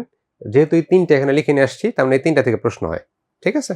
আচ্ছা, হ্যাঁ, আন্তঃলেনদেন, অনগত লেনদেন, অদৃশ্যমান লেনদেন, এই তিনটা একটু ভালো করে মনে রাখতে হবে। আন্তঃলেনদেন মানে হচ্ছে যে লেনদেনের সাথে প্রতিষ্ঠানের বাইরের কোনো পার্টি জড়িত থাকে না। যেমন অবচয় জাস্ট প্রতিষ্ঠানের ইন্টারনাল একটা বিষয়, এটা একটা আন্তঃলেনদেন। একই সাথে অবচয় একটা অনগত লেনদেন। দেখেন, নগদ প্রদানের সাথে বা নগদ পরিশোধের উপর ভিত্তি করে লেনদেনকে আমরা 3 ভাগে ভাগ করি। একটাকে বলি নগদ, একটাকে বলি ধারে, আর একটাকে বলি অনগদ। ধারে আর অনগদ এক জিনিস না। নগদ লেনদেন তো বুঝেন, নগদ টাকা দিয়ে দিচ্ছেন, আর ধারে মানে হচ্ছে এখন দেন নাই কিন্তু পরবর্তীতে দিবেন, সেটাকে আমরা বলবো কি? ধারে লেনদেন। অনগদ লেনদেন বলা যাবে না। আর অনগদ মানে হচ্ছে এখনো দেন নাই, পরেও দিবেন না। না, এটা লেকচার 2-এও ছিল। আমি আপনার কি পেজ কিছু চেঞ্জ আসছে? লেনদেনের প্রকারভেদ, নগদ লেনদেন, ধারে লেনদেন, অনগদ লেনদেন, এটা লেকচার 2-তেও আছে। পেজ আপনাদের সাথে পেজ নাম্বার মিলবে না, আপনাদের তো একটা বই পুরোপুরি দিয়ে যা, আর আমার কাছে হচ্ছে পেজ 33, হ্যাঁ শীট নাম্বার পেজের 33, লেনদেনের প্রকারভেদ। আচ্ছা, কলম দিয়ে রাফ করা যাবে না? কলম দিয়ে করা যাবে, কিন্তু ওই কোশ্চেনের মধ্যে দাগাদাগি করা নিষেধ, লেখা থাকে কোশ্চেনে দাগাদাগি করা যাবে না। দেখা গেছে যে আপনি আপনার পাশে যে বসছে, যে ধরেন আপনার পরিচিত মানুষ পাশে বসছে, আপনি তার কোশ্চেনের আনসার দাগাই দিচ্ছেন বা লিখে দিচ্ছেন, তো টিচার বুঝবে কিভাবে কে দাগাইছে বা কে লিখছে? এই জন্য টিচাররা লিখতে না করে, পেন্সিল দিয়ে লিখে সেটা আবার মুছে দিবেন। বাসা থেকে একটা পেজ নিয়ে যাওয়া যাবে, বাসা থেকে আপনার শরীর আর হচ্ছে একটা কলম আর আপনার অ্যাডমিট কার্ড, রেজিস্ট্রেশন কার্ড, এই হচ্ছে নিয়ে যাবেন, আর কিচ্ছু নেওয়া যাবে না।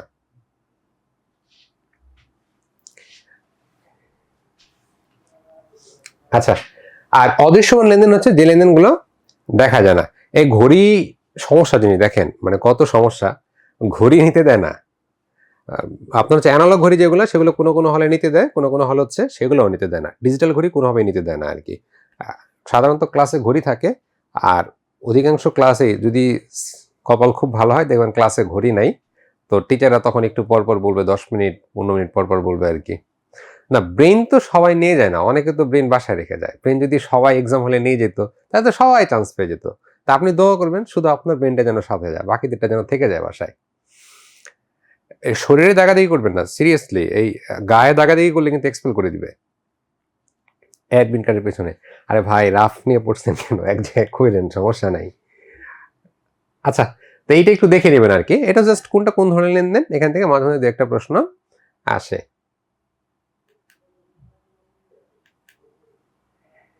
বলেন, নিচের কোনটির জন্য নগদ অর্থ ব্যয় হয় না?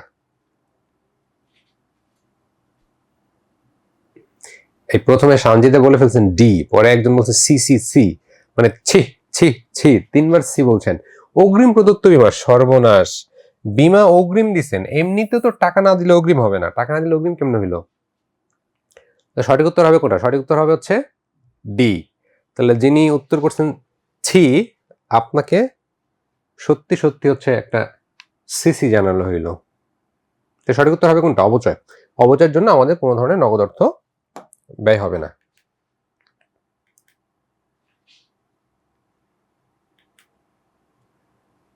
কোনটাকে আন্ত লেনদেন হিসেবে চিহ্নিত করা যায়? এটা দেখে নিন, এটাও পারবেন আপনারা। অবচয় একই জিনিস।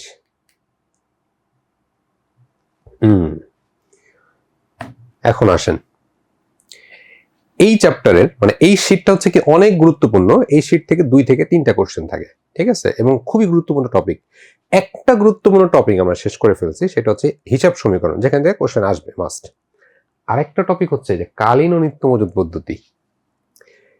এটা ক্লাস কয় ঘন্টা চলে? মানে ক্লাস মাত্র শুরু হইলো, মানে ক্লাস কয় ঘন্টা চলে? দেখেন, কালীন ও নিত্য মজুদ পদ্ধতি, বিরক্ত হচ্ছেন নাকি? অনলাইন ক্লাস করাটা একটু বোরিং না? ক্লাস করেন, ক্লাস করেন। দেখেন, কালীন ও নিত্য মজুদ পদ্ধতি এটা আপনাদের জন্য একটু নতুন। বিশেষ করে নিত্য মজুদ পদ্ধতিটা হচ্ছে আপনাদের জন্য পুরোটাই নতুন। আমরা এসএসসি এবং ইন্টার লেভেলে আমরা মূলত কালীন মজুদ পদ্ধতি ফলো করি। কালীন নিত্য পদ্ধতি কি? এটা হচ্ছে মূলত আমরা যে মজুদ পণ্য লিপিবদ্ধকরণের 2টা পদ্ধতি, একটা হচ্ছে কালীন, একটা হচ্ছে নিত্য পদ্ধতি। আপনারা এতদিন জেনে বা না জেনে যেভাবেই হোক কালীন পদ্ধতি ফলো করতেন। কিভাবে কালীন পদ্ধতি ফলো করতেন? দেখেন, এই যে এই জাবেদাগুলো আপনাদের পরিচিত, এই সবগুলো জাবেদা আপনাদের পরিচিত। দেখেন তো, আমরা পণ্য ক্রয় করলে কি জাবেদা দিতাম? ক্রয় হিসাবকে ডেবিট করতাম, নগদান হিসাবকে ক্রেডিট করতাম, তাই না? ক্রয় পরিবহনের ক্ষেত্রে ক্রয় পরিবহন ডেবিট করতাম, নগদান হিসাব বা ক্রেডিট যে কোনো কিছু হইতে পারে। ক্রয় ফেরত প্রদ হিসাব ডেবিট করতাম, ক্রয় ফেরত ক্রেডিট করতাম। এই জাবেদাগুলো আপনাদের কি, যারা পড়াশোনা করে আসছেন তাদের জন্য এই জাবেদাগুলো পরিচিত।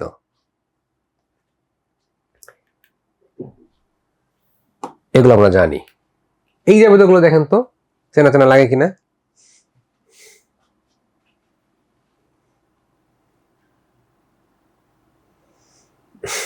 এগুলো কি চেনা চেনা লাগে? ক্রয় করছেন, পণ্য ক্রয় করছেন, জাবেদা হয়েছে মজুদ পণ্য হিসাব ডেবিট, নগদান হিসাব ক্রেডিট। মাশাআল্লাহ, যার এগুলো যার চেনা, তাহলে আপনি খুবই ভালো করছেন আর কি। এইচএসসিতে প্রয়োজনের বাইরেও এক্সট্রা নিজ তাগিদে পড়াশোনা করছেন। দেখেন, সাধারণত ক্রয় করলে আমরা সেটাকে খরচ হিসেবে দেখাইতাম এতদিন পর্যন্ত, ক্রয় হিসাব ডেবিট, নগদান হিসাব ক্রেডিট। একইভাবে ক্রয় পরিবহন, সেটাকে আমরা কি করতাম? আলাদা ক্রয় পরিমাণ হিসেবে দেখাতাম। ক্রয় ফেরত আসলে আমরা প্রতি হিসাব ডেবিট, ক্রয় ফেরত হিসাব ক্রেডিট করতাম। পণ্য বিক্রি করলে কি করতাম? দেনাদার হিসাব ডেবিট, বিক্রয় হিসাব ক্রেডিট। দেখেন, যদি এরকম হয় যে আমরা 3,000 টাকার পণ্য বিক্রয় করছি যার ক্রয় মূল্য কয় টাকা? 2,000 টাকা, সেক্ষেত্রে আমরা কি করতাম? শুধুমাত্র বিক্রয় ফেরত বাদ, শুধু বিক্রয়টা চিন্তা করেন যে 20,000 টাকার পণ্য বিক্রি করছি যার ক্রয় মূল্য 15,000 টাকা, শুধু বিক্রয়ের জাবেদা, ক্রয় মূল্যের কোনো ধরনের জাবেদা নাই। ক্রয় মূল্য মানে এই যে 15,000 টাকার পণ্য 20,000 টাকা বিক্রি করে 5,000 টাকা লাভ হলো না লস হলো, এটা তো আমরা আয় বিবরণী যখন তৈরি করব তখন আমরা কি করি? বিক্রয় মাইনাস বিক্রিত পণ্যের ব্যয় বের করে আমরা মোট মুনাফা বের করে ফেলবো, সেটা আলাদা হিসাব, সম্পূর্ণ ভিন্ন জিনিস। জাবেদার ক্ষেত্রে অর্থাৎ রেকর্ডিং এর ক্ষেত্রে শুধুমাত্র বিক্রয় জাবেদাটা আমরা দিতাম। কোন পদ্ধতিতে? সেটা হচ্ছে কালীন পদ্ধতি। কোন পদ্ধতিতে? কালীন পদ্ধতি। একইভাবে বিক্রয়ের ক্ষেত্রে যেহেতু আমরা শুধু বিক্রয়ের জাবেদা দেই, ক্রয় মূল্যের জন্য কোনো জাবেদা দেই না, তাহলে ফেরতের ক্ষেত্রেও জাবেদা হবে কয়টা? যখন বিক্রি করছি তখন একটা জাবেদা দিছি, তাহলে যখন আবার ফেরত চলে আসছে তখনও একটাই জাবেদা হবে, তখন শুধুমাত্র কি ওই বিক্রয় ফেরতের জাবেদা হবে, ক্রয় মূল্যের কোনো ধরনের জাবেদা হবে না। বিক্রয় ফেরত 3,000 টাকা, বিক্রয় ফেরত ডেবিট, দেনাদার হিসাব ক্রেডিট, কোনো জাবেদা হবে না। এগুলো হচ্ছে স্বাভাবিক পদ্ধতি যখন আমরা করতাম। এখন খেয়াল করেন, আপনাদের কিছু পরিচিত জাবেদা বলি। ধরেন তো আপনি আসবাবপত্র ক্রয় করছেন, সেক্ষেত্রে কি ক্রয় হিসাব লিখতাম না আসবাবপত্র হিসাব লিখতাম? কি লিখতাম? ক্রয় হিসাব না আসবাবপত্র হিসাব? ফার্নিচার বা আসবাবপত্র হিসাব লিখতাম। এটা সম্পদ, এটাকে ক্রয় নামে আমরা রেকর্ড করতাম না, ক্রয় নামে আমরা রেকর্ড করতাম না। একইভাবে আসবাবপত্রের ক্রয় পরিবহন, সেটাকে আমরা কি নামে লিখব? ক্রয় পরিবহন নামে লিখব না, সেটাকে আমরা কি লিখবো? আসবাবপত্র নামে লিখবো। তার মানে সম্পদের ক্ষেত্রে সম্পদ অর্জন সংশ্লিষ্ট যে খরচগুলো থাকে, ক্রয় পরিবহন থাকতে পারে, মজুরি থাকতে পারে, সংস্থাপন খরচ থাকতে পারে, সবগুলো আমরা সম্পদের অন্তর্ভুক্ত মনে করি। আমি যখন ক্লাস 9-এ ভর্তি হই, আমার সর্বফার্স্ট মানে একদম প্রথম একটা প্রশ্ন ছিল এরকম যে আসবাবপত্র কিনলে আসবাবপত্র ডেবিট, যন্ত্রপাতি কিনলে যন্ত্রপাতি ডেবিট, হ্যাঁ, গাড়ি কিনলে গাড়ি ডেবিট, বাড়ি কিনলে বাড়ি ডেবিট, কিন্তু পণ্য কিনলে ক্রয় হিসাব কেন ডেবিট? পণ্য লিখলে সমস্যাটা কোথায় ছিল?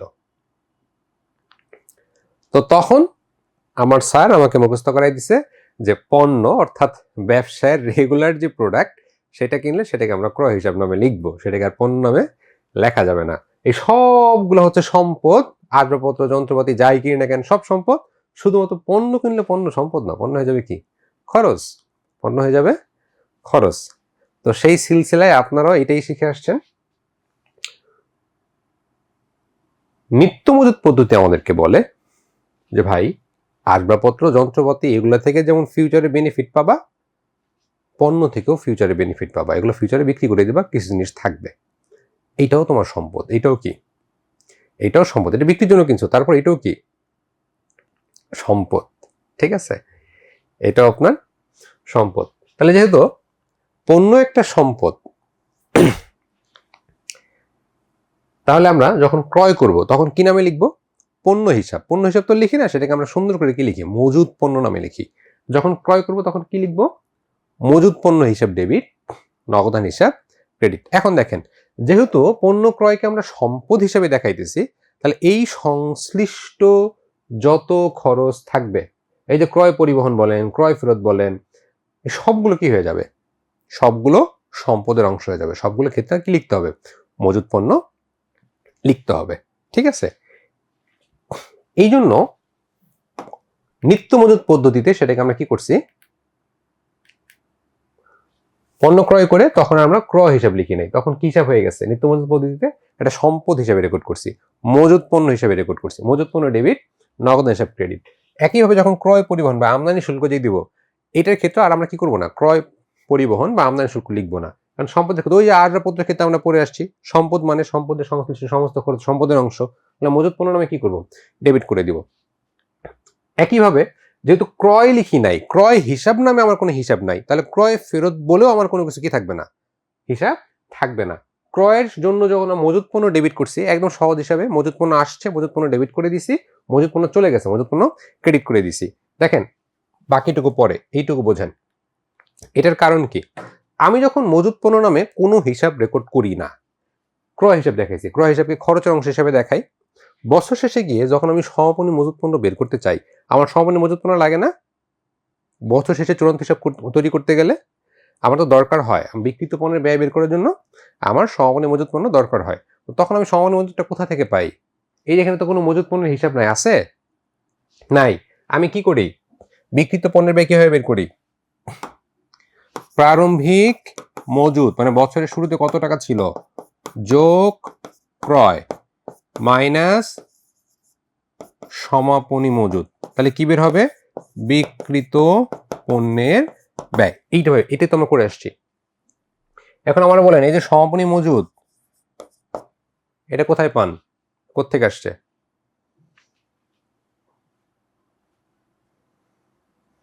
এটা তো বুঝছেন, আমরা যখন কালীন পদ্ধতি ফলো করে আসছি তখন আমরা বিষয় বিবরণীতে কি করতাম? বিক্রিত পণ্যের ব্যয় আমরা এইভাবে হিসাব করে নিতাম যে প্রারম্ভিক মজুত যোগ ক্রয় মানে সমাপনী মজুত পণ্য সমান সমান বিক্রিত পণ্যের ব্যয়। বিক্রিত পণ্যের ব্যয় বিক্রয় থেকে মাইনাস করে দিলে মোট মুনাফা পাওয়া যেত। কিন্তু এই যে সমাপনী মজুত পণ্য, এটা কোত্থেকে আসতো? মজুত পণ্য তো নাই। আরে লাস্টের অবিকৃত সেটা তো আপনার প্রারম্ভিক মজুত। এই বছরের সমাপনী মজুত যেটা, সেটা কোত্থেকে? গত বছরে। এই যে চমৎকার উত্তর করছেন যে সমন্বয় থাকতো, মানে কোশ্চেনে লেখা থাকতো সমন্বয় দেয়া থাকতো।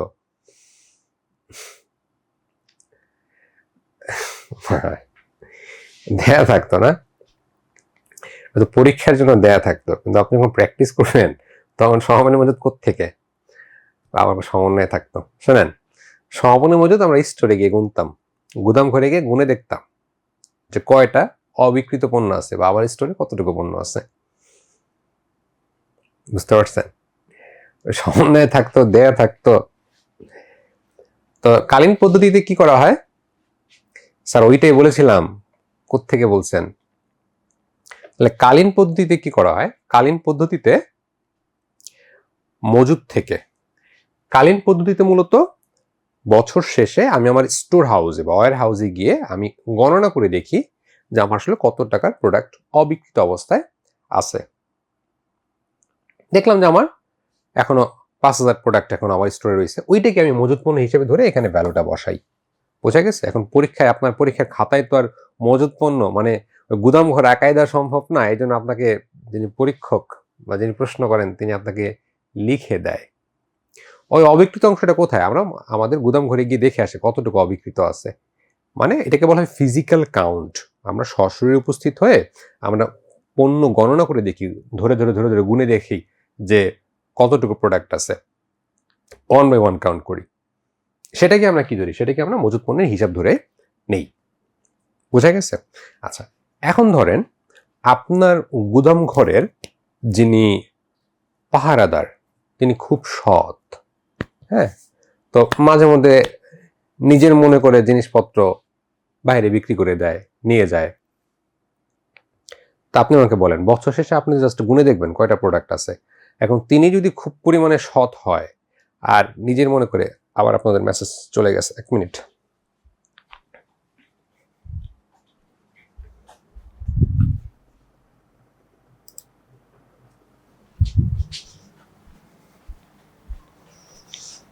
আচ্ছা, বলছিলাম যে আপনার যিনি গুদাম ঘরের পাহারাদার তিনি যদি খুব সৎ হয়, সেক্ষেত্রে আপনি বছর শেষে গিয়ে আপনি গুনে দেখলেন আপনার তো 5,000 টাকার প্রোডাক্ট অবশিষ্ট আছে। আপনি তার সততা ধরতে পারবেন? আপনি ধরতে পারবেন ওগুলো? না, কারণ আপনার কাছে ওইটাই হচ্ছে একমাত্র উপায়। আপনি জাস্ট গুনে দেখতেছেন কত টাকা আছে, তো সেক্ষেত্রে আপনি ধরতে পারবেন না। কিন্তু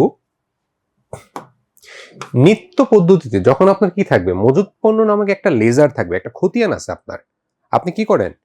মজুত পণ্য হিসাব নামে একটা হিসাব মেনটেন করেন। আপনার কাছে 5,000 টাকার পণ্য ঢোকার সাথে সাথে আপনি কি লিখছেন? আর ক্রয় লিখেন নাই, তখন কি লিখছেন? মজুত পণ্য হিসাব ডেবিট। যখনই প্রোডাক্ট চলে যাচ্ছে তখন আপনি কি করতেছেন? মজুত পণ্য হিসাব ক্রেডিট। তাহলে মজুত পণ্য নামক একটা লেজার, একটা খতিয়ান আপনি মেনটেন করতেছেন। তাহলে তার বছর শেষে মজুত পণ্য হিসাবে একটা ব্যালেন্স থাকবে বছর শেষে। বুঝতে পারছি? যখন আপনি মজুত পণ্য নামে আসবাবপত্র নামে আমি যখন হিসাব রেকর্ড করি, তখন বছর শেষে আমার আসবাবপত্রে একটা ব্যালেন্স থাকে না? একইভাবে মজুত পণ্য আসলে ডেবিট হবে, চলে গেলে ক্রেডিট হবে। মজুত পণ্যের একটা কি থাকবে? একটা ব্যালেন্স থাকবে। তো যখন আপনার খাতায় মজুত পণ্য নামক একটা হিসাব থাকবে, একই সাথে আপনি আবার স্টোরে গিয়ে গুনে দেখতে পারবেন। তো যখন আপনি দেখবেন যে আপনার খাতায় মজুত পণ্য আছে 50,000 টাকা আর স্টোরে গুনে যা দেখতেছেন সেখানে 30,000 টাকা, তখন আপনি বুঝতে পারবেন যে আপনার পাহারাদার খুব সৎ। তখন আপনি এটা ধরতে পারবেন।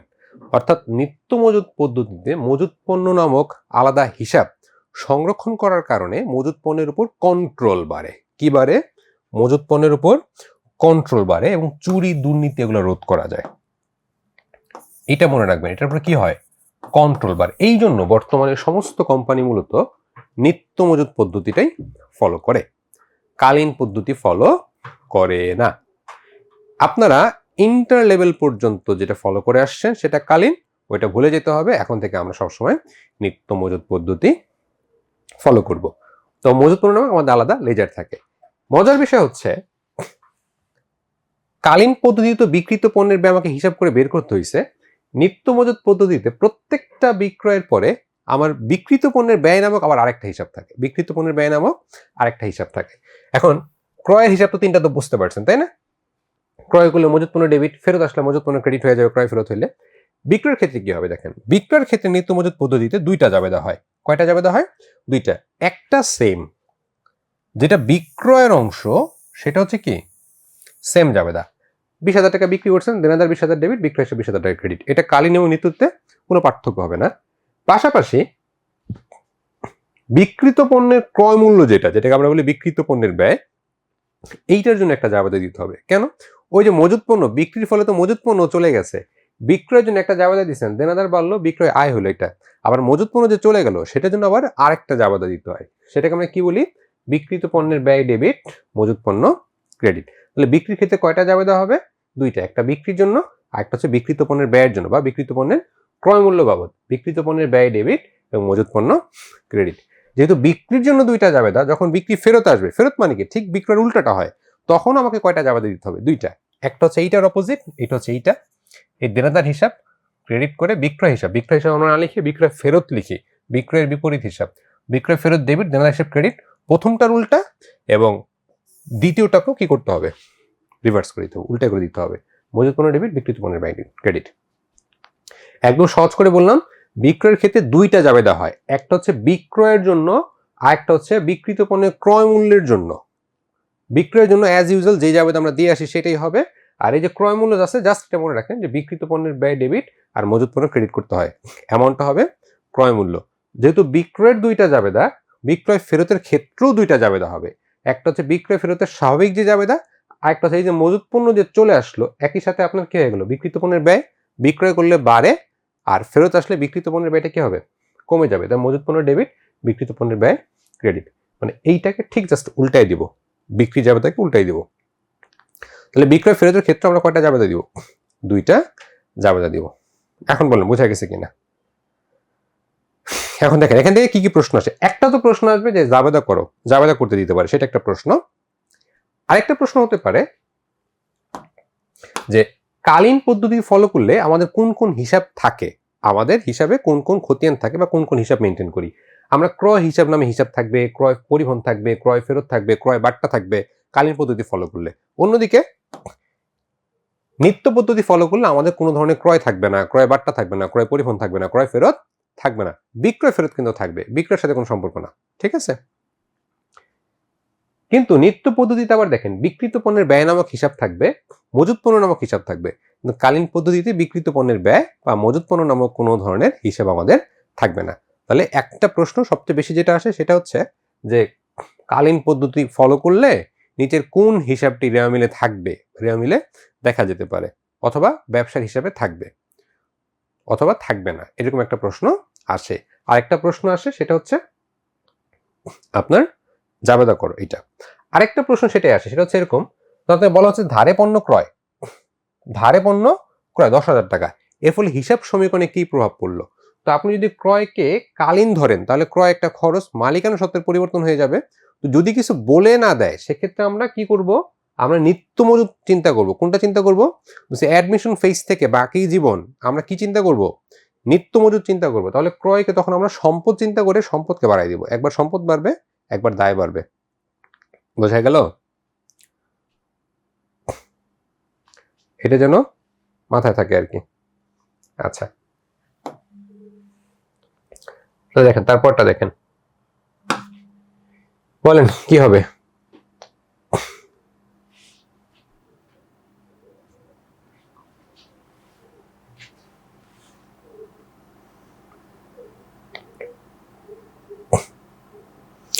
নিত্য মজুত পদ্ধতিতে বাকিতে পণ্য ক্রয় করা হলে কি হয়? পণ্য যেহেতু আপনার সম্পদ, পণ্য ক্রয় করছেন, সম্পদ বাড়বে, এবং একই সাথে যেহেতু বাকিতে ক্রয় করছেন তাহলে দায় বাড়বে। তো সঠিক উত্তর কোনটা হবে? সম্পদ বৃদ্ধি এবং দায় বৃদ্ধি। বলেন কি হবে? নিট পরিবর্তন মানে দুই পাশ পরিবর্তন। খেয়াল করেন, এখানে আপনার কাছে মনে হতে পারে কোনটাই সঠিক উত্তর না, কিন্তু এই যে ধারে ক্রয় করছেন, কি বললাম? ক্রয় করলে সম্পদ, মজুত পণ্য হিসাব ডেবিট এবং পাওনাদার হিসাব ক্রেডিট বা প্রতি হিসাব ক্রেডিট। তাহলে একবার সম্পদ বাড়বে, আরেকবার দায় বাড়বে, দুই পাশ পরিবর্তন। এটাকে আমরা কি বলবো? নিট পরিবর্তন। তাহলে সঠিক উত্তর কোনটা হবে? সি তো নগদ ব্যাংকে জমা, তাহলে একবার কি সম্পদ বাড়বে, একবার সম্পদ কমবে, এটাকে নিট পরিবর্তন। এটা কাঠামোগত পরিবর্তন। শুধুমাত্র কোনটা হবে? ধারে ক্রয়। কোনটা হবে? ধারে ক্রয়। ক্রয় করার ফলে কি হয়েছে? মজুত পণ্য বাড়ছে এবং পাওনাদার বেড়ে গেছে, দুই পাশে পরিবর্তন হয়েছে। দুই পাশ পরিবর্তন হলে সেটাকে আমরা বলি কি? নগদে ক্রয় করলে কেন হবে? দেখেন, নগদে ক্রয় করছেন, নগদে ক্রয় করলে একবার সম্পদ কি বাড়লো, আরেকবার সম্পদ কমে গেল, আরেকবার সম্পদ কমে গেল, টাকা চলে গেছে। আরেকবার নগদ বিক্রি করছেন, হ্যাঁ ডিও হয়, নগদ বিক্রি করছেন, তাহলে আপনার কি হবে? সম্পদ বাড়বে এবং মালিকানা সত্ত্ব বাড়বে, ডিও হয়। তো সঠিক উত্তর হচ্ছে দুইটা আর কি। তো সাধারণত এই ধরনের প্রশ্নে প্রথমে যেটা সঠিক উত্তর থাকে আমরা সেই উত্তরটা নেই, দুইটা উত্তর নিব। এখানে দুইটা উত্তর হবে সঠিক, এখানে যেটা দেয়া আছে এইটা মাথায় রাখবেন। সাধারণত শুরু দিকে বেশি, এখানে তো দুইটা উত্তর সঠিক, সঠিক উত্তর হবে দুইটা। আচ্ছা, পরেরটা দেখেন। অবিরত হচ্ছে নিত্য পদ্ধতির আরেকটা নাম।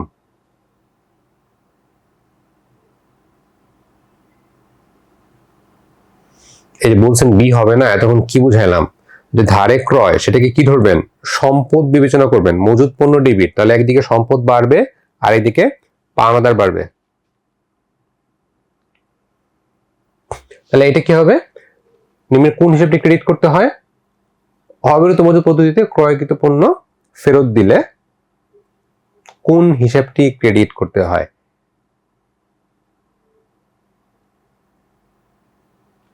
আরে এল আর ওই বারে কমে নুসরাত জাহান পায়েল, আপনি এখনো সেই কালীন মুখস্থ চলে আসছেন যে ক্রয় করলে ওই বারে।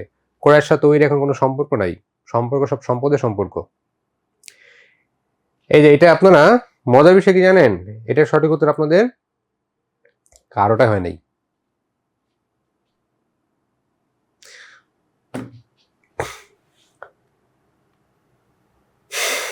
এবং আরো চমৎকার জিনিস হচ্ছে এইখানে যে উত্তরটা দেয়া আছে সেই উত্তরটাও ভুল। দেখেন, অবিরত মজুত পদ্ধতি দেখে আপনার সব মজুত পণ্য লাগাই দিচ্ছেন। সঠিক কোন হবে দেখেন, করি আমরা। হ্যাঁ, যে পণ্য ফেরত আসছে নাকি পণ্য ফেরত দিছে? পণ্য ফেরত পাঠাইছে আর কি, হচ্ছে ক্রয়কৃত পণ্য ফেরত দিচ্ছেন। তাহলে ক্রয় করলে মজুত পণ্য ডেবিট করি আমরা, আর ক্রয়কৃত পণ্য যদি আমরা ফেরত দেই তো সেক্ষেত্রে আমাদের কি হবে? মজুত পণ্যকে ক্রেডিট করতে হবে এবং আমাদের প্রদেয় হিসাব ডেবিট করতে হবে। প্রদেয় হিসাব ডেবিট আর মজুত পণ্য ক্রেডিট, মজুত পণ্য ক্রেডিট। এইখানে যেটা হয়েছে, এই প্রশ্নটা এখানে ক্রেডিট না, এখানে ছিল মূলত ডেবিট ছিল আর কি, যে কোনটা ডেবিট করতে হবে। এবং স্টুডেন্টরা কনফিউজড হয়ে যেটা করে যে যেহেতু অবিরত মজুত পদ্ধতি সব ক্ষেত্রে মজুত পণ্য লাগাই দেয়, ক্রেডিটের ক্ষেত্রে এটা ঠিক আছে। আমরা কি করবো? ক্রয়কৃত পণ্য ফেরত দিলে মজুত পণ্য ক্রেডিট করবো, প্রদেয় হিসাবকে ডেবিট করবো। না, আপনার ঠিক আছে, বুদ্ধিমান আপনারা।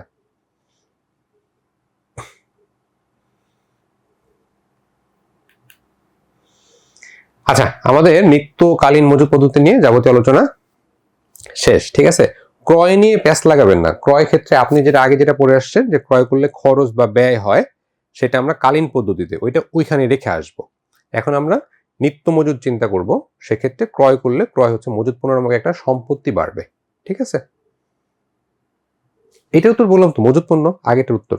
বি আপনার ম্যাক্সিমাম সঠিক উত্তর দিচ্ছেন আর কি, এখানে ভুল ছিল। আচ্ছা, এটা মোটামুটি সম্ভবত আজকে লাস্ট টপিক। এবং এখান থেকে একটা প্রশ্ন আসে, এখান থেকে চাকরির পরীক্ষা তো প্রশ্ন আসে লভ্যাংশ থেকে আর কি। লভ্যাংশ তো বোঝেন, লভ্যাংশ কি জিনিস? হ্যাঁ, সবকিছু ঠিক থাকবে, শুধু ক্রয়ের জায়গায় মজুদ পণ্য লিখবো। ক্রয় হচ্ছে একটা ব্যয়বাচক হিসাব, যার ফলে মালিকানা সত্ত্ব কমে যেত। কিন্তু এখন আমরা কি করব? ক্রয় মজুদ পণ্য হচ্ছে একটা সম্পদ, সম্পদ বাড়বে। যেমন আরো দেখেন, আমাদের কিছু কনফিউজিং এন্ট্রি ছিল না ইন্টারে থাকাকালীন, যে 10,000 টাকার পণ্য নিয়ে ব্যবসা শুরু করা হলো, তখন কি হইতো? আমরা কি করতাম? একবার মালিকানা সত্ত্ব কমাই দিতাম, একবার বাড়াই দিতাম। উদ্ভট উদ্ভট কিছু জিনিস ছিল আর কি। কিন্তু এখন আপনি চিন্তা করেন যে 10,000 টাকার পণ্য নিয়ে ব্যবসা শুরু করছেন, চমৎকারভাবে কি করে ফেলতে পারবেন? একবার সম্পদ বাড়াই দিবেন, একবার মালিকানা সত্ত্ব বাড়াই দিবেন। মালিক দিছে তাই মালিকানা সত্ত্ব বেড়ে যাবে, আর পণ্য দিচ্ছে মালিক, আপনার সম্পদও বেড়ে যাবে। এখন দেখবেন যে দুই পাশে কি আছে, একটা প্রভাব থাকবে। আর এটা ছাড়া যদি আপনি এর আগে করতেন, 10,000 টাকার পণ্য নিয়ে ব্যবসা শুরু করছেন, মালিকানা সত্ত্ব শূন্য হয়ে যেত, তো মালিকের দাবি কি শূন্য? মালিক যদি আপনার ব্যবসা যখন সে শুধু পণ্য দিছে, 50,000 টাকার পণ্য দিছে, তো তার দাবি কি হয়ে যেত? শূন্য হয়ে যেত। তো মালিকের দাবি কি শূন্য? আমরা তখন ক্রয় হিসাব যেহেতু খরচ, আমাদের সিস্টেমেটিক্যালি সেটা জিরো হয়ে যেত আসলে। কিন্তু আমাদের ব্যালেন্স শিট দেখলে কি মনে হবে? মালিকানা সত্ত্ব শূন্য, এটাই মনে হইতো না? আচ্ছা, এই জন্য মূলত আমরা এখন নিত্য পদ্ধতিটা ফলো করবো আর কি। দেখেন, লভ্যাংশ তো আমরা বুঝি, আমাদের যে নিট মুনাফা হয় সেখান থেকে একটা অংশ আমরা শেয়ার হোল্ডারদেরকে কি দেই? লভ্যাংশ হিসাবে তাদেরকে প্রদান করি। লভ্যাংশের সাথে 3টা তারিখ সম্পর্কযুক্ত। একটাকে বলা হয় লভ্যাংশ ঘোষণার তারিখ, যেদিন ডিক্লারেশন দেয়া হয় যে আমি এত টাকা লভ্যাংশ দেব। কোম্পানি সাধারণত লভ্যাংশ দিতে বাধ্য না, তবে পর্যাপ্ত মুনাফা করলে কোম্পানি কিছু কিছু লভ্যাংশ দিয়ে থাকে। তো একটাকে বলা হয় লভ্যাংশ ঘোষণার তারিখ, একটাকে বলা হয় রেকর্ডের তারিখ, একটাকে বলা হয় লভ্যাংশ প্রদান বা প্রদানের তারিখ। তো 3টা তারিখ সম্পর্কযুক্ত। যেদিন লভ্যাংশ ঘোষণা হয় সেই দিন একটা জাবেদা হয়। কি জাবেদা দিই আমরা সেই দিন? প্রস্তাবিত বা ঘোষিত লভ্যাংশ। প্রস্তাবিত বা ঘোষিত লভ্যাংশ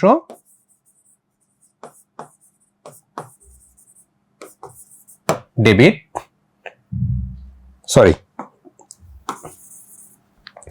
যেদিন লভ্যাংশ ঘোষণা করা হয় আর কি। তো আমরা লভ্যাংশ দিতে বাধ্য না হলেও যদি লভ্যাংশ ঘোষণা করা হয়ে যায়, সেক্ষেত্রে কোম্পানি দিতে দায়বদ্ধ থাকে।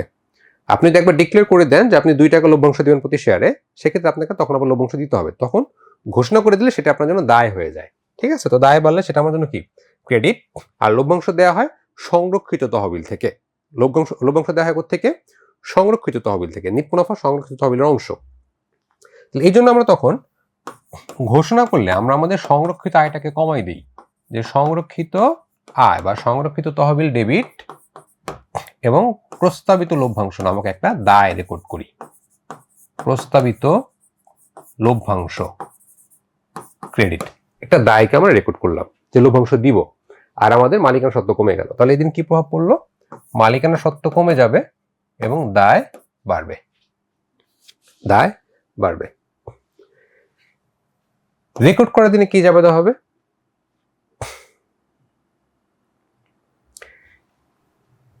এইটা মাথায় রাখবেন, এটা কখনো ভুল করা যাবে না। লভ্যাংশ রেকর্ড করার তারিখে কোনো জাবেদা হবে না, কোনো জাবেদা হবে না। এটা আপনাদের শিটে নাই, লিখে নিয়েন। লভ্যাংশ রেকর্ডের তারিখে কোনো জাবেদা হবে না। প্রদানের তারিখে আবার একটা জাবেদা হয়।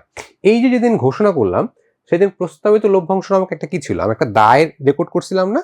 এখন যখন দিয়ে দিব তখন সেই দায়টা কি থাকবে? পরিশোধ হয়ে যাবে। তো দায় পরিশোধ হলে কি হয়? ডেবিট হয়। তাই তখন আমরা কি করি? প্রস্তাবিত লভ্যাংশকে ডেবিট করলাম, দায় কমে গেল। এবং আমরা যখন যদি ক্যাশ টাকা দিই বা ব্যাংকের মাধ্যমে সাধারণত দেওয়া হয়, ব্যাংক হিসাব ক্রেডিট। তাহলে কি হবে? দায় কমে যাবে এবং মালিকানা সত্ত্ব কমে যাবে।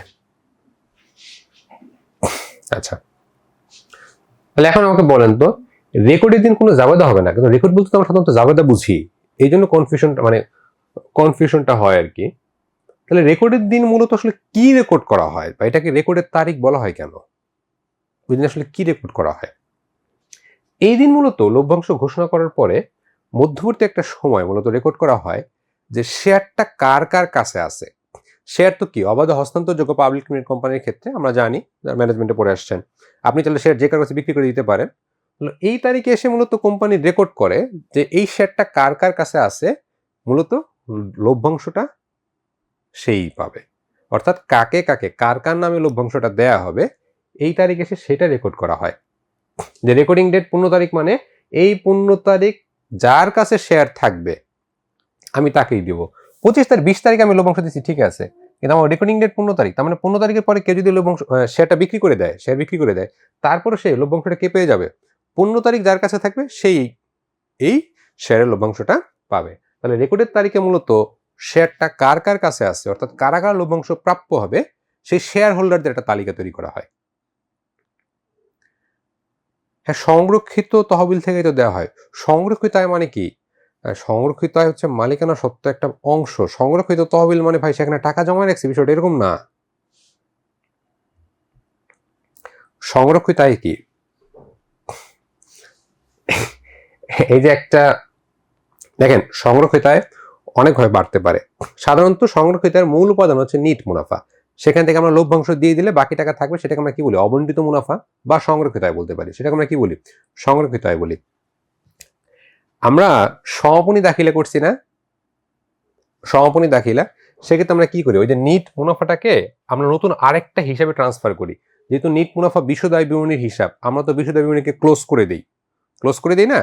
তখন ক্লোজ করে দিয়ে ওই ব্যালেন্সটাকে আমরা রাখি কোথায়? এই আর্থিক অবস্থার বিবরণীর একটা আইটেম সংরক্ষিত আয়কে মালিকানা সত্ত্বের একটা পার্ট হিসেবে রেখে দিই, সংরক্ষিত আয় নামে। এটা একটা রেকর্ডিং টেকনিক মাত্র। এটা মানে এরকম না, দেখেন সব তহবিল মানে টাকা সরায় রাখা না, সব সঞ্চিতি মানে টাকা সরায় রাখা না। এটা নিয়ে আপনাদের মিসকনসেপশন থাকে। প্রতিবার স্টুডেন্টের মাঝে একটা ভুল ধারণা থাকে যে পুঞ্জীভূত অবচয় বা অবচয় সঞ্চিতি মানে কি টাকা সরায় রাখছি, অনাদিপনা সঞ্চিতি মানে কি টাকা সরায় রাখছি। তো এইগুলো আমরা যখন পরবর্তীতে আলোচনা করব তখন দেখব যে আপনাদের যে ধরনের ভুল ধারণা থাকে সেগুলো আমরা তখন কারেক্ট করে দেওয়ার চেষ্টা করি। আচ্ছা, তাহলে যখন লভ্যাংশ ঘোষণা করি তখন আমাদের কি হয়? সাধারণত নিট মুনাফা হয়ে যাওয়ার পরে মালিকানা সত্ত্ব বিবরণীতে আপনারা দেখবেন যে নিট মুনাফাটা সেটা সংরক্ষিত আয় নামে চলে যায়। সংরক্ষিত আয় আপনারা তো মনে ইন্টারমিডিয়েটে যে সেকেন্ড পার্টে সংরক্ষিত আয় বিবরণী করছেন না? সংরক্ষিত আয়ের জের, ওইটার ব্যালেন্সটাকে আমরা বলছি যে সংরক্ষিত আয়ের জের। এই জন্য ওইটা আমার আলাদা একটা হিসাব, ওইটাও একটা হিসাব। এই জন্য আমরা যখন লভ্যাংশ ঘোষণা করি তখন আমরা ডেবিট করি কি? লভ্যাংশ নামে কোনো হিসাব ডেবিট না করে আমরা সরাসরি কি করি? সংরক্ষিত আয়কে ডেবিট করি। সংরক্ষিত আয়কে ডেবিট করি এবং প্রস্তাবিত লভ্যাংশকে ক্রেডিট করি। আর যখন আমরা প্রদান করে দিলাম, এটা করে কি হলো? মালিকানা সত্ত্ব আমার কমে গেল এবং দায় বাড়লো। আর যখন আমি প্রদান করব তখন তাকে কি দিতে হবে? ব্যাংকের মাধ্যমে টাকা পরিশোধ করতে হবে। তাই তখন প্রস্তাবিত লভ্যাংশকে ডেবিট করব এবং ব্যাংক থেকে টাকা চলে যাবে। 1 মিনিট।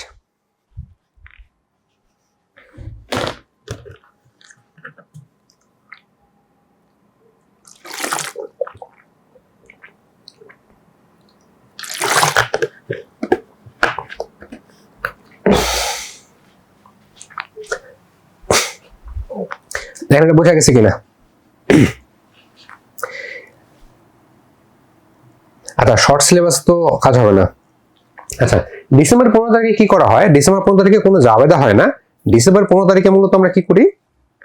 যে এই শেয়ারটা কার কার কাছে আছে, শেয়ারের বিপরীতে লভ্যাংশ দেওয়া হবে। তো ওই শেয়ারটা কার কার কাছে আছে তাদের নামের একটা তালিকা করি এবং ওই তালিকা অনুযায়ী তাদেরকে আমরা পরবর্তীতে কি করি?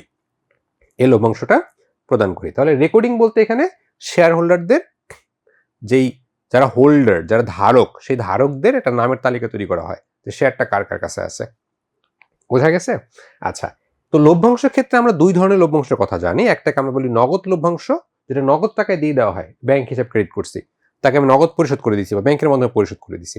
আরেকটাকে বলা হয় স্টক লভ্যাংশ বা বোনাস শেয়ার। আরেকটাকে কি বলি আমরা? স্টক লভ্যাংশ বা বোনাস শেয়ার অথবা স্টক ডিভিডেন্ড অথবা শেয়ার ডিভিডেন্ডও বলতে পারি আমরা। এক্ষেত্রে কি করা হয়? এক্ষেত্রে এটাও একটা লভ্যাংশ। এক্ষেত্রে লভ্যাংশ হিসাবে আমরা টাকা না দিয়ে আমরা কিছু শেয়ার দিই। টাকা না দিয়ে আমরা কি দিই? কিছু শেয়ার দিই।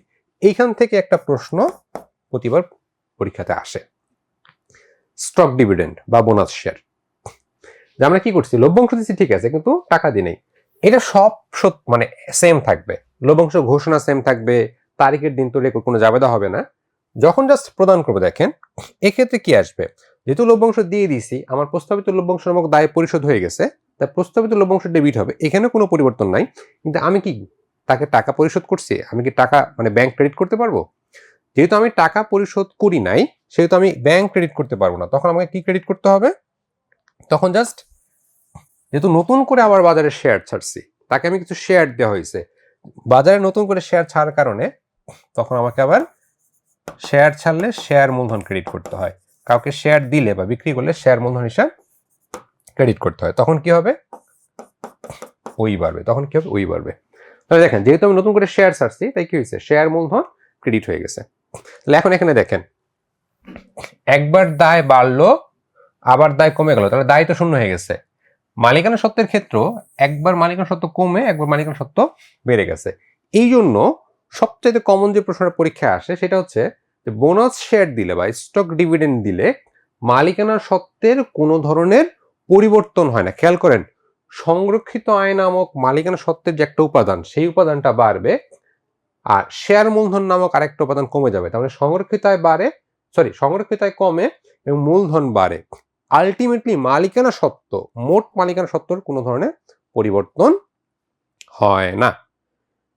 তাই প্রশ্ন আসতে পারে, বোনাস শেয়ার দিলে কি হবে? মালিকানা সত্ত্বের উপর কোনো প্রভাব বিস্তার করবে না, কিন্তু সংরক্ষিত আয়ের যদি স্পেসিফিকভাবে উল্লেখ থাকে, সংরক্ষিত আয় কমে যাবে। শুধু মূলধন যদি বলা থাকে, শুধু মূলধন বাড়বে। বোঝা গেছে? তো এখান থেকে এই জিনিসটা একটু মাথায় রাখতে হবে। আচ্ছা, বলেন, এখন বলেন কি না, বুশরাক্তার না না না। আচ্ছা, বুঝিনি, আরেকবার একটু দেখাই দিই, এটা একটু গুরুত্বপূর্ণ।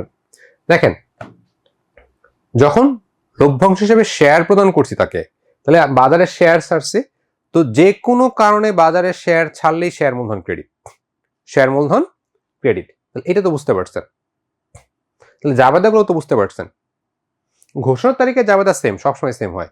এরপরে প্রদানের দিন আপনি যাই প্রদান করেন না কেন, প্রস্তাবিত লভ্যাংশ, ঘোষিত লভ্যাংশ নামক দায় তো আর থাকবে না, দায় পরিশোধ হয়ে গেছে। দায় পরিশোধ হলে ডেবিট, প্রস্তাবিত লভ্যাংশ ডেবিট। এখন আপনি কি দিয়ে পরিশোধ করছেন সেটা হচ্ছে আসল কথা। আপনি চাইলে টাকা দিয়ে পরিশোধ করতে পারেন, তাহলে নগদান হিসাব ক্রেডিট করে দিবেন। তো সাধারণত টাকার মাধ্যমে না, আমরা সব মানে ব্যবসা প্রতিষ্ঠান তার ক্যাশ টাকা লেনদেন করে না, ব্যাংকের মাধ্যমে করে। তাহলে আপনি কি করবেন, ব্যাংক হিসাব ক্রেডিট করে দিবেন। অথবা আরেকটা মাধ্যম হচ্ছে, আপনি টাকা দেন নাই, আপনি কি করছেন, টাকা নতুন শেয়ার ছাড়ছেন, লভ্যাংশ তাকে বলছে, ভাই তুমি 5টা শেয়ার তোমার কাছে আছে, আরো একটা শেয়ার তোমার দিয়ে দিলাম। তাহলে সেই একটা শেয়ার যে মানে যে মূল্যে শেয়ার তাকে দিবেন, ওই পরিমাণ মূল্যকে আপনি কি করবেন, শেয়ার মূলধন নামে ক্রেডিট করে ফেলবেন। কারণ শেয়ার ছাড়লে শেয়ার হচ্ছে শেয়ার মূলধন ক্রেডিট। জাবেদার মতো বোঝা গেছে। এখন বলছি কি, যে এখন আপনি জাবেদা দুটো মিলিয়ে দেখেন,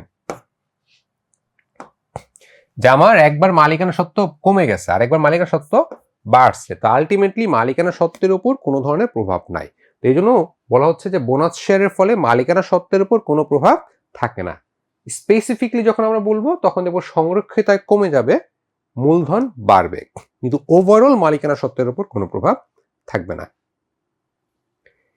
না, বোনাস শেয়ার বলে তো কোনো শেয়ার নাই। দেখেন, আপনি বোনাস শেয়ার বলেন, তারপর হচ্ছে আপনাদের শেয়ারে অনেক ধরনের শ্রেণীবিভাগ পড়ছেন না আপনারা, রাইট শেয়ার পড়ছেন, বোনাস শেয়ার পড়ছেন, তাই না? তারপর অগ্রাধিকার শেয়ার, তো প্রেফারেন্স শেয়ার আলাদা প্রকারের একটা শেয়ার থাকবে, প্রেফারেন্স শেয়ার ভিন্ন একটা শেয়ার, কিন্তু সাধারণ শেয়ারই ভিন্ন ভিন্ন অধিকারযোগ্য শেয়ার হইতে পারে, যেটা আমরা রাইট শেয়ার বলি, বোনাস শেয়ার বলি। এগুলো কিন্তু ভিন্ন কোনো শেয়ার না। এই দুইটা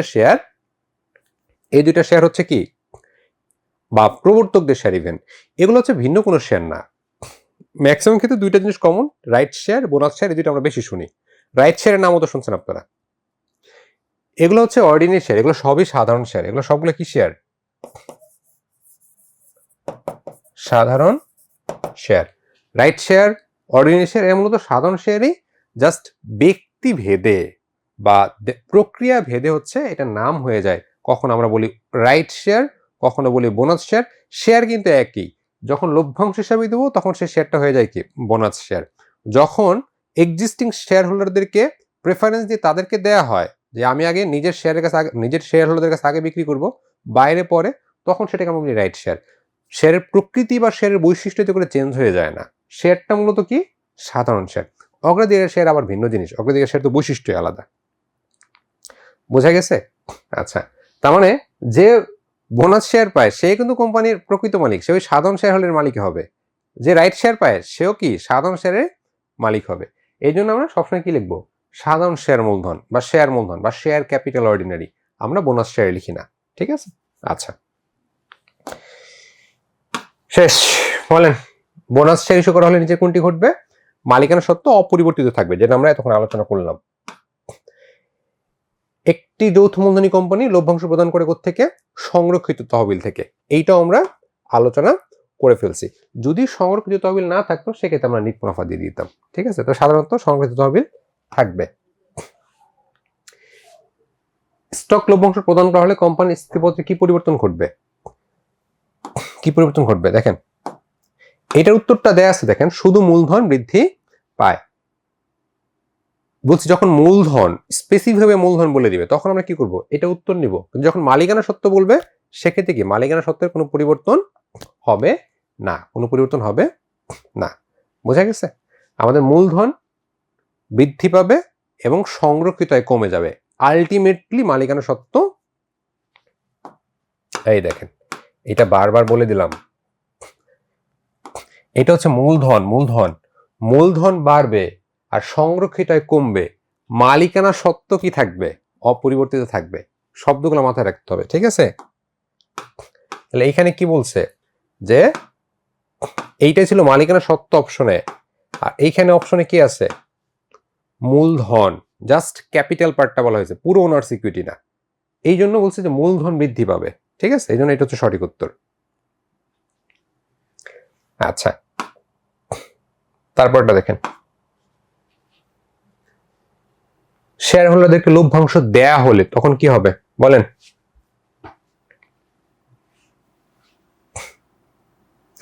যখন লভ্যাংশ দেয়া হবে বলবেন তখন একদম ওই দুইটা জাবেদা একসাথে চিন্তা করবেন। ঠিক আছে?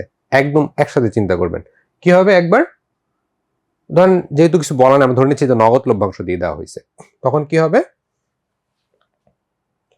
কোন লভ্যাংশ দেওয়া হয়েছে এখানে তো বলা নাই, তা ধরে নেবেন কি নগদ লভ্যাংশ ধরে নিছি। তাহলে একবার কি হবে, সম্পত্তি কমবে এবং শেয়ার হোল্ডারদের সত্ত্ব কমবে, মালিকানা সত্ত্ব কমে যাবে। এই যে এই যাবে এটা জাস্ট হচ্ছে এখানে কি ছিল, সম্পত্তি কমে গেছিল না এখানে নগদ ক্রেডিট করার কারণে।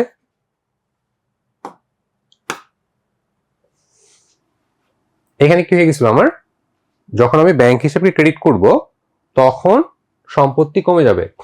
দুইটা জাবেদা একসাথে চিন্তা করব, দুইটা জাবেদা একসাথে চিন্তা করব। কোথায় গেল, লিখে আমার জাবেদা দুইটা। এই দেখেন, যখন এই ধরনের প্রশ্নগুলো আসে লভ্যাংশ দেয়া হলে কি হয়, কি প্রভাব পড়ে, তখন দুইটা জাবেদা একসাথে চিন্তা করব। ঠিক আছে? তো একটা কি ছিল ঘোষণার জাবেদা আর একটা ছিল প্রদানের জাবেদা। তো ঘোষণা আর প্রদান করে একসাথে চিন্তা করবেন। তাহলে ঘোষণা করলে কি হয়, সংরক্ষিত আয়টাকে আমরা ডেবিট করছিলাম, এর ফলে কি হয় মালিকানা সত্ত্ব কমে গেছে এবং প্রস্তাবিত লভ্যাংশ নামে একটা দায়কে আমরা রেকর্ড করি। আর যখন প্রদান করা হয় তখন প্রস্তাবিতকে আমরা ডেবিট করি, আমরা দায়টা কমাই দিই এবং ব্যাংককে আমরা ক্রেডিট করি, মালিকানা সত্ত্ব কমাই দিই। তাহলে দেখেন প্রস্তাবিত দায় একবার বাড়বে আরেকবার কমে যাবে, তো প্রস্তাবিত তো একবার ডেবিট একবার ক্রেডিট হয়ে এটা থাকে না, এটা থাকে না, এটা থাকে আর একবার ডেবিট একবার ক্রেডিট হওয়ার কারণে।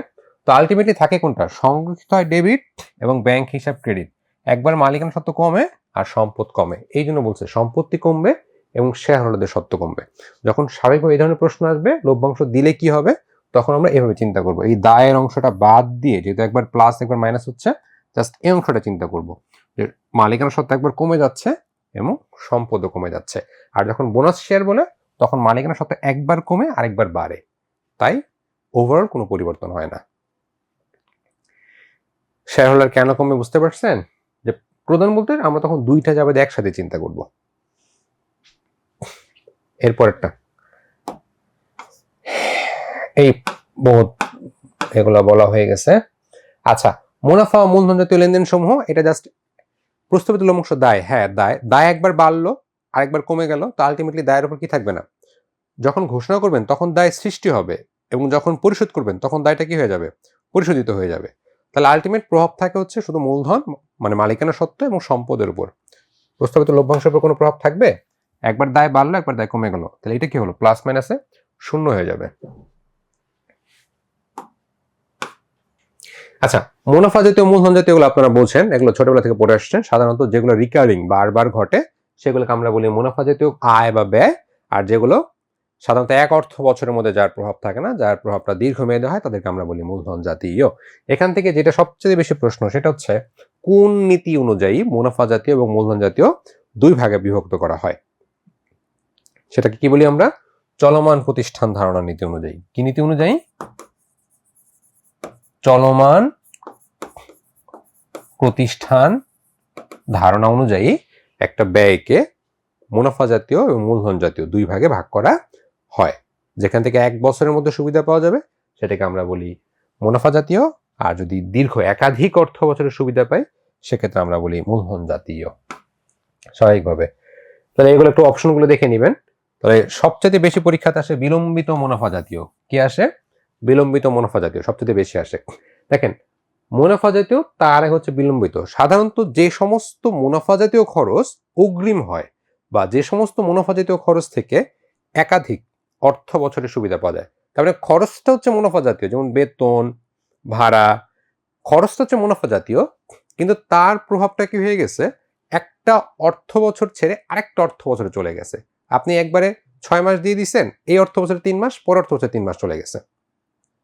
তাহলে এইটা হয়ে যাবে কি, এটা হয়ে যাবে বিলম্বিত মুনাফা জাতীয়। সনাতন পদ্ধতিতে আমরা যে প্রাথমিক খরচ, কারখানায় স্থানান্তর ব্যয়, বড় অঙ্কের বিজ্ঞাপন ব্যয়, এগুলোকে আমরা বিলম্বিত বলতাম। রিসার্চ এন্ড ডেভেলপমেন্ট এগুলো এখন এগুলো সবগুলো ক্যাপিটালাইজ করে ফেলা যায় বা সরাসরি এক্সপেন্স হিসেবে দেখা দেওয়া যায়, এগুলোকে এখন আমরা বিলম্বিত বলবো না।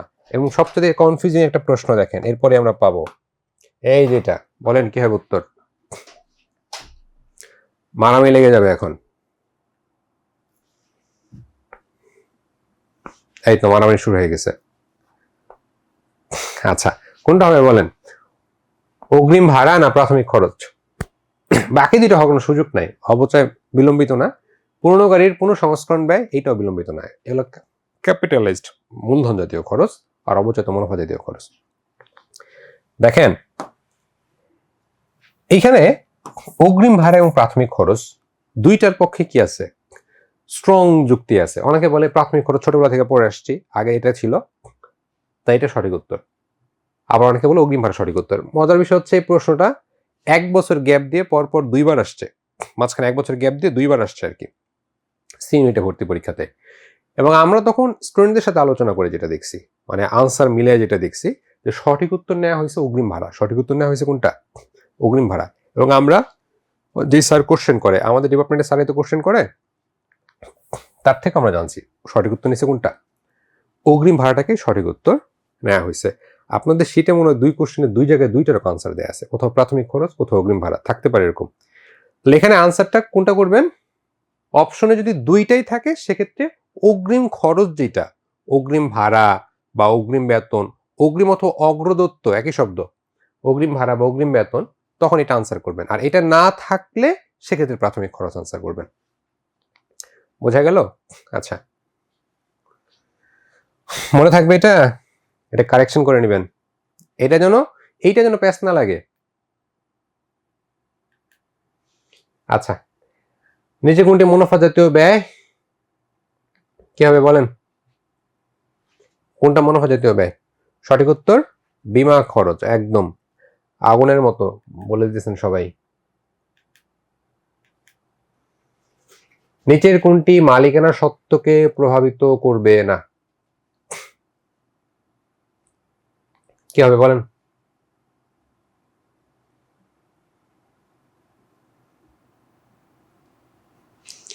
কোন হবে সঠিক উত্তর? একটু আগে পড়ালাম, এখন ভুলে গেছেন?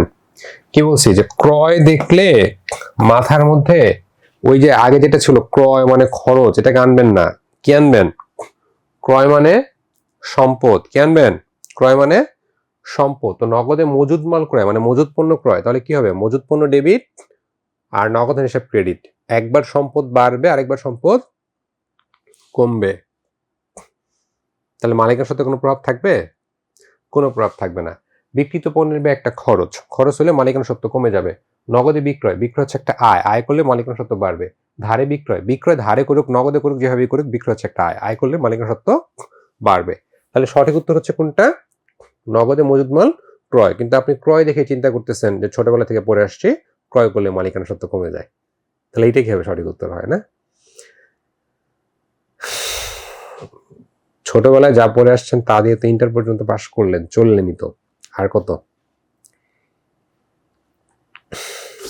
পারা যাবে না এটা আসলে পরীক্ষায়।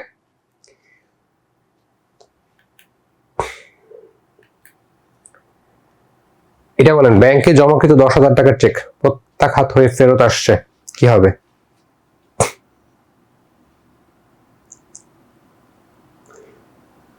অগ্রিম কি অসমন্বিত ব্যয় আসবে না? অসমন্বিত ব্যয় তো ভিন্ন জিনিস, বলছো এটাকে বিলম্বিত মুনাফা জাতীয় খরচ বলা হয়েছে, অসমন্বিত ব্যয় না।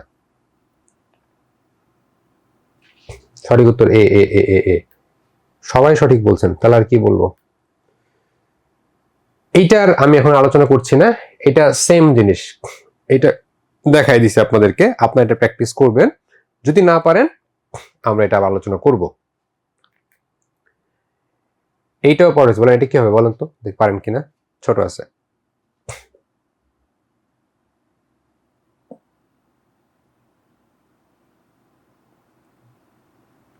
এই বাচ্চারা ঘুমিয়ে গেলে হবে?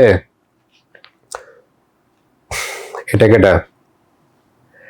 এই দুর্নীতি, সরি দুরন্ত, উত্তর করেছেন হচ্ছে বি, বাকিরা করছেন এ, আবার হচ্ছে মাইসেলফ তন্ময় বি,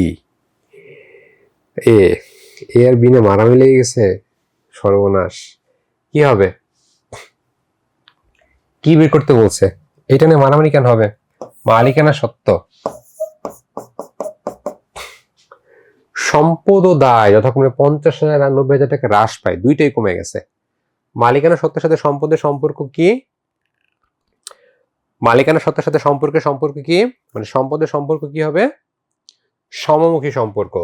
তাহলে সম্পদ 50,000 টাকা কমে গেলে মালিকানা সত্ত্ব কমে গেছে না?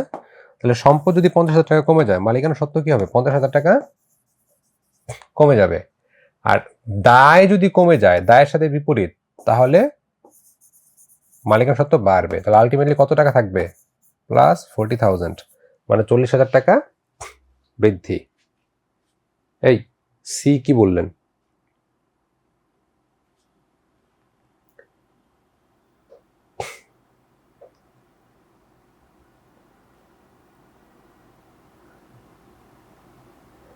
বোঝা গেছে?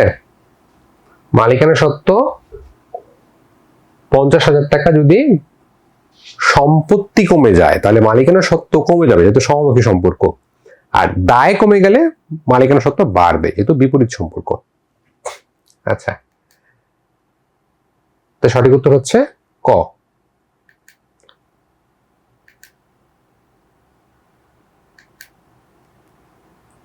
বলেন দেখি কি হবে এটা।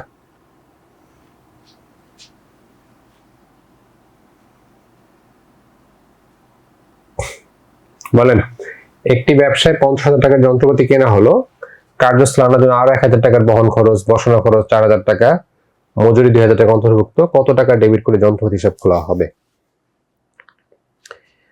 Samia Khatun, Mahinur, Nusrat, Ayesha, Yalid, C C C, একজন বি বলছেন।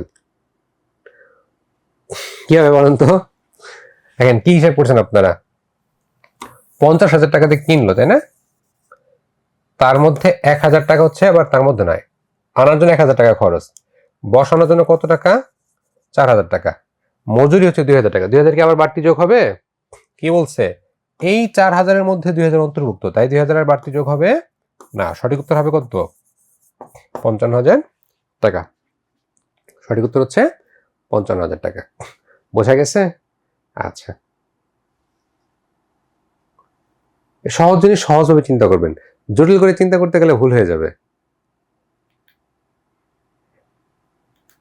বাহ, শেষ হয়ে গেছে একটা দীর্ঘ ক্লাসে সমাপ্তি। 2 ঘন্টা ধরে আপনারা জয়েন করছিলেন 54 জন, এখন 39 জন আছেন। যারা আছেন তাদেরকে ধন্যবাদ। ঠিক আছে, তাহলে আজকে আমরা এখানে শেষ করছি। সবার জন্য শুভকামনা, দেখা হবে আগামী ক্লাসে।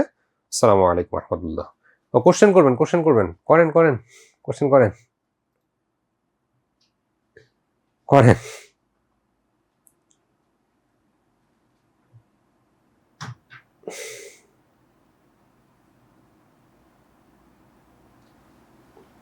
কোথায় মাইসেলফ তন্ময় প্রশ্ন লিখতেছেন, লিখেন। আর কার কোনো কোশ্চেন আছে? থাকলে 2-4 মিনিটের মধ্যে করে ফেলেন। বেশি কোশ্চেন থাকলে করার দরকার নেই, সলভ ক্লাসে করবেন। আচ্ছা, চান্স পাইতে হলে মিনিমাম কত পাইতে হবে? নিত্য মজুদ পদ্ধতি কেন ভালো? আচ্ছা, 2টা প্রশ্ন আসছে, এই 2টা প্রশ্ন উত্তর করি। হ্যাঁ, নিত্য মজুদ পদ্ধতি কেন ভালো, যেটা একটু বললাম যে আপনার গুদাম ঘরের ম্যানেজার যদি খুব বেশি সৎ হয়, তার সততা আপনি ধরতে পারবেন না। কারণ কালীন মজুদ পদ্ধতিতে যেহেতু মজুদ পণ্য নামে কোনো হিসাব আমাদের খাতায় থাকে না, জাস্ট আমরা স্টোর হাউসে গিয়ে গুনে দেখি, ফিজিক্যাল কাউন্ট করে দেখি, তাহলে আমাকে ওই ফিজিক্যাল কাউন্টের উপর নির্ভর করতে হয় যে আমার গুদাম ঘরে কত টাকার মজুদ পণ্য আছে, এইটুকুই। এটাকে ক্রস চেক করার কোনো উপায় থাকে না। অন্যদিকে নিত্য মজুদ পদ্ধতিতে যেহেতু আমার খাতায় একটা লেজার মেনটেন করা হয়, একটা খতিয়ান মেনটেন করা হয় মজুদ পণ্য হিসাব নামে, তাহলে ওই খাতায় একটা ব্যালেন্স থাকে যে বছর শেষে আমার মজুদ পণ্যের একটা কি থাকবে, ব্যালেন্স থাকবে। একই সাথে আমি কি করতে পারবো, গুদাম ঘরে গিয়ে গুনে দেখতে পারবো। এই দুইটাকে ক্রস ম্যাচ করে আমি বুঝতে পারবো যে আমার মজুদ পণ্য কোনোভাবে হারাই গেছে কিনা, ভেঙে গেছে কিনা, চুরি হয়েছে কিনা। এতে করে মজুদ পণ্যের উপর কি হয়, মজুদ পণ্যের উপর একটা নিয়ন্ত্রণ বাড়ে। আমার চুরি, তারপর হচ্ছে ডাকাতি, এগুলো দুর্নীতি রোধ করা যায়। এই জন্য নিত্য মজুদ পদ্ধতিটা বেশি ভালো, যেহেতু 2 ভাবে রেকর্ড করা হয়। একটা হচ্ছে খাতায় সরাসরি রেকর্ড করতেছে, পাশাপাশি স্টোরে ফিজিক্যাল কাউন্ট করতে পারতেছে। আর কালীনে শুধু ফিজিক্যাল কাউন্ট, যেহেতু খাতায় কোনো আমার রেকর্ড নাই, স্বাভাবিকভাবে ওখান থেকে যদি কোনো চলে যায় আমার পক্ষে সেটা ধরা সম্ভব না। আর চান্স পাইতে হইলে মিনিমাম কত পাইতে হবে আর কি, এটা কোশ্চেনের উপর নির্ভর করে কতটুকু। তো সাধারণত আমরা যেটা ধরি, আপনার 60 মার্কসের এমসিকিউ, তার মধ্যে আমরা 45কে একটা ভালো সেফ জোন ধরি। 45 হলে আপনি মনে করেন যে খুব ভালোভাবে চান্স পাবেন আর কি। এর নিচেও হয় 40, 42, এখান থেকেও হয়। আর মানে তখন আপনার খাতাটা মানে 40 পেলে আপনার রিটেন খাতা দেখা হবে। আপনাকে কিন্তু 3 গুণ 3000-এর মধ্যে থাকতে হবে। 3000-এর মধ্যে যদি আপনি এমসিকিউতে সিরিয়ালে না আসতে পারেন, আপনার কিন্তু রিটেন খাতা মূল্যায়নই করা হবে না। রিটেন খাতা মূল্যায়ন করা হবে না। তো সেক্ষেত্রে আপনাকে 40 অ্যাটলিস্ট পাইতে হবে 3000-এর মধ্যে আসার জন্য। সম্ভব হলে আরো বেশি, যত বেশি পাওয়া যায়, কারণ এমসিকিউটা একটু সহজ হয়। আর রিটেনে যে 40, রিটেনে এখন অনেক মার্কস আসে, সেখানে আপনি ধরে নেন যে 30 পাইলে আপনি খুব একটা ভালো পজিশনে থাকবেন। তাহলে 70 যদি পান, আপনি মোটামুটি একটা পজিশনে মানে চান্সের পাওয়ার মতো একটা অবস্থা চলে আসবেন। আর যদি নিশ্চিত চান্স পাইতে চান, সেক্ষেত্রে 75 ধরে রাখবেন। আর জিপির মার্কস বাদ দিয়ে আর কি। আচ্ছা, অনেক অঙ্ক আছে, স্বাভাবিক অনেক অঙ্ক থাকবে, কিছু বুঝবেন না। এক ক্লাসে তো সব বোঝা সম্ভব না, আপনাকে প্র্যাকটিস করতে হবে। যেটা পারবেন না সেটা নিজে নিজে সলভ করার চেষ্টা করতে হবে। যদি নিজে থেকে 2-4টা সলভ করতে পারেন, ধরেন 10টায় সমস্যা আছে, 4টা আপনি নিজে চেষ্টা করে বিভিন্ন জায়গা থেকে তথ্য নিয়ে আর কি শিটমিট পরে সলভ করে ফেলছেন, এই 4টা আজীবন মনে থাকবে। আর যেগুলো সলভ করতে পারবেন না, সেগুলো আমরা সলভ ক্লাস আলোচনা করব। কালান্তিক মজুদ, এইটার কালান্তিক, এটার মানে কি? কালান্তিক, কাল মানে সময়, আর অন্ত, আন্তিক হচ্ছে অন্ত থেকে আসছে, অন্ত মানে শেষ। সময়ের শেষে, কালের শেষে গিয়ে কি করা হয়, মজুদ পণ্য গণনা করা হয়, এই দুটাকে বলা হয় কালান্তিক। আর নিত্য, নিত্য মানে কি? প্রতিদিন, প্রতিদিন মজুদ পণ্যের হিসাব সংরক্ষণ করা হয়, এই দুটাকে বলা হয় নিত্য পদ্ধতি। ঠিক আছে, সবার জন্য শুভকামনা, ধন্যবাদ সবাইকে, আসসালামু আলাইকুম।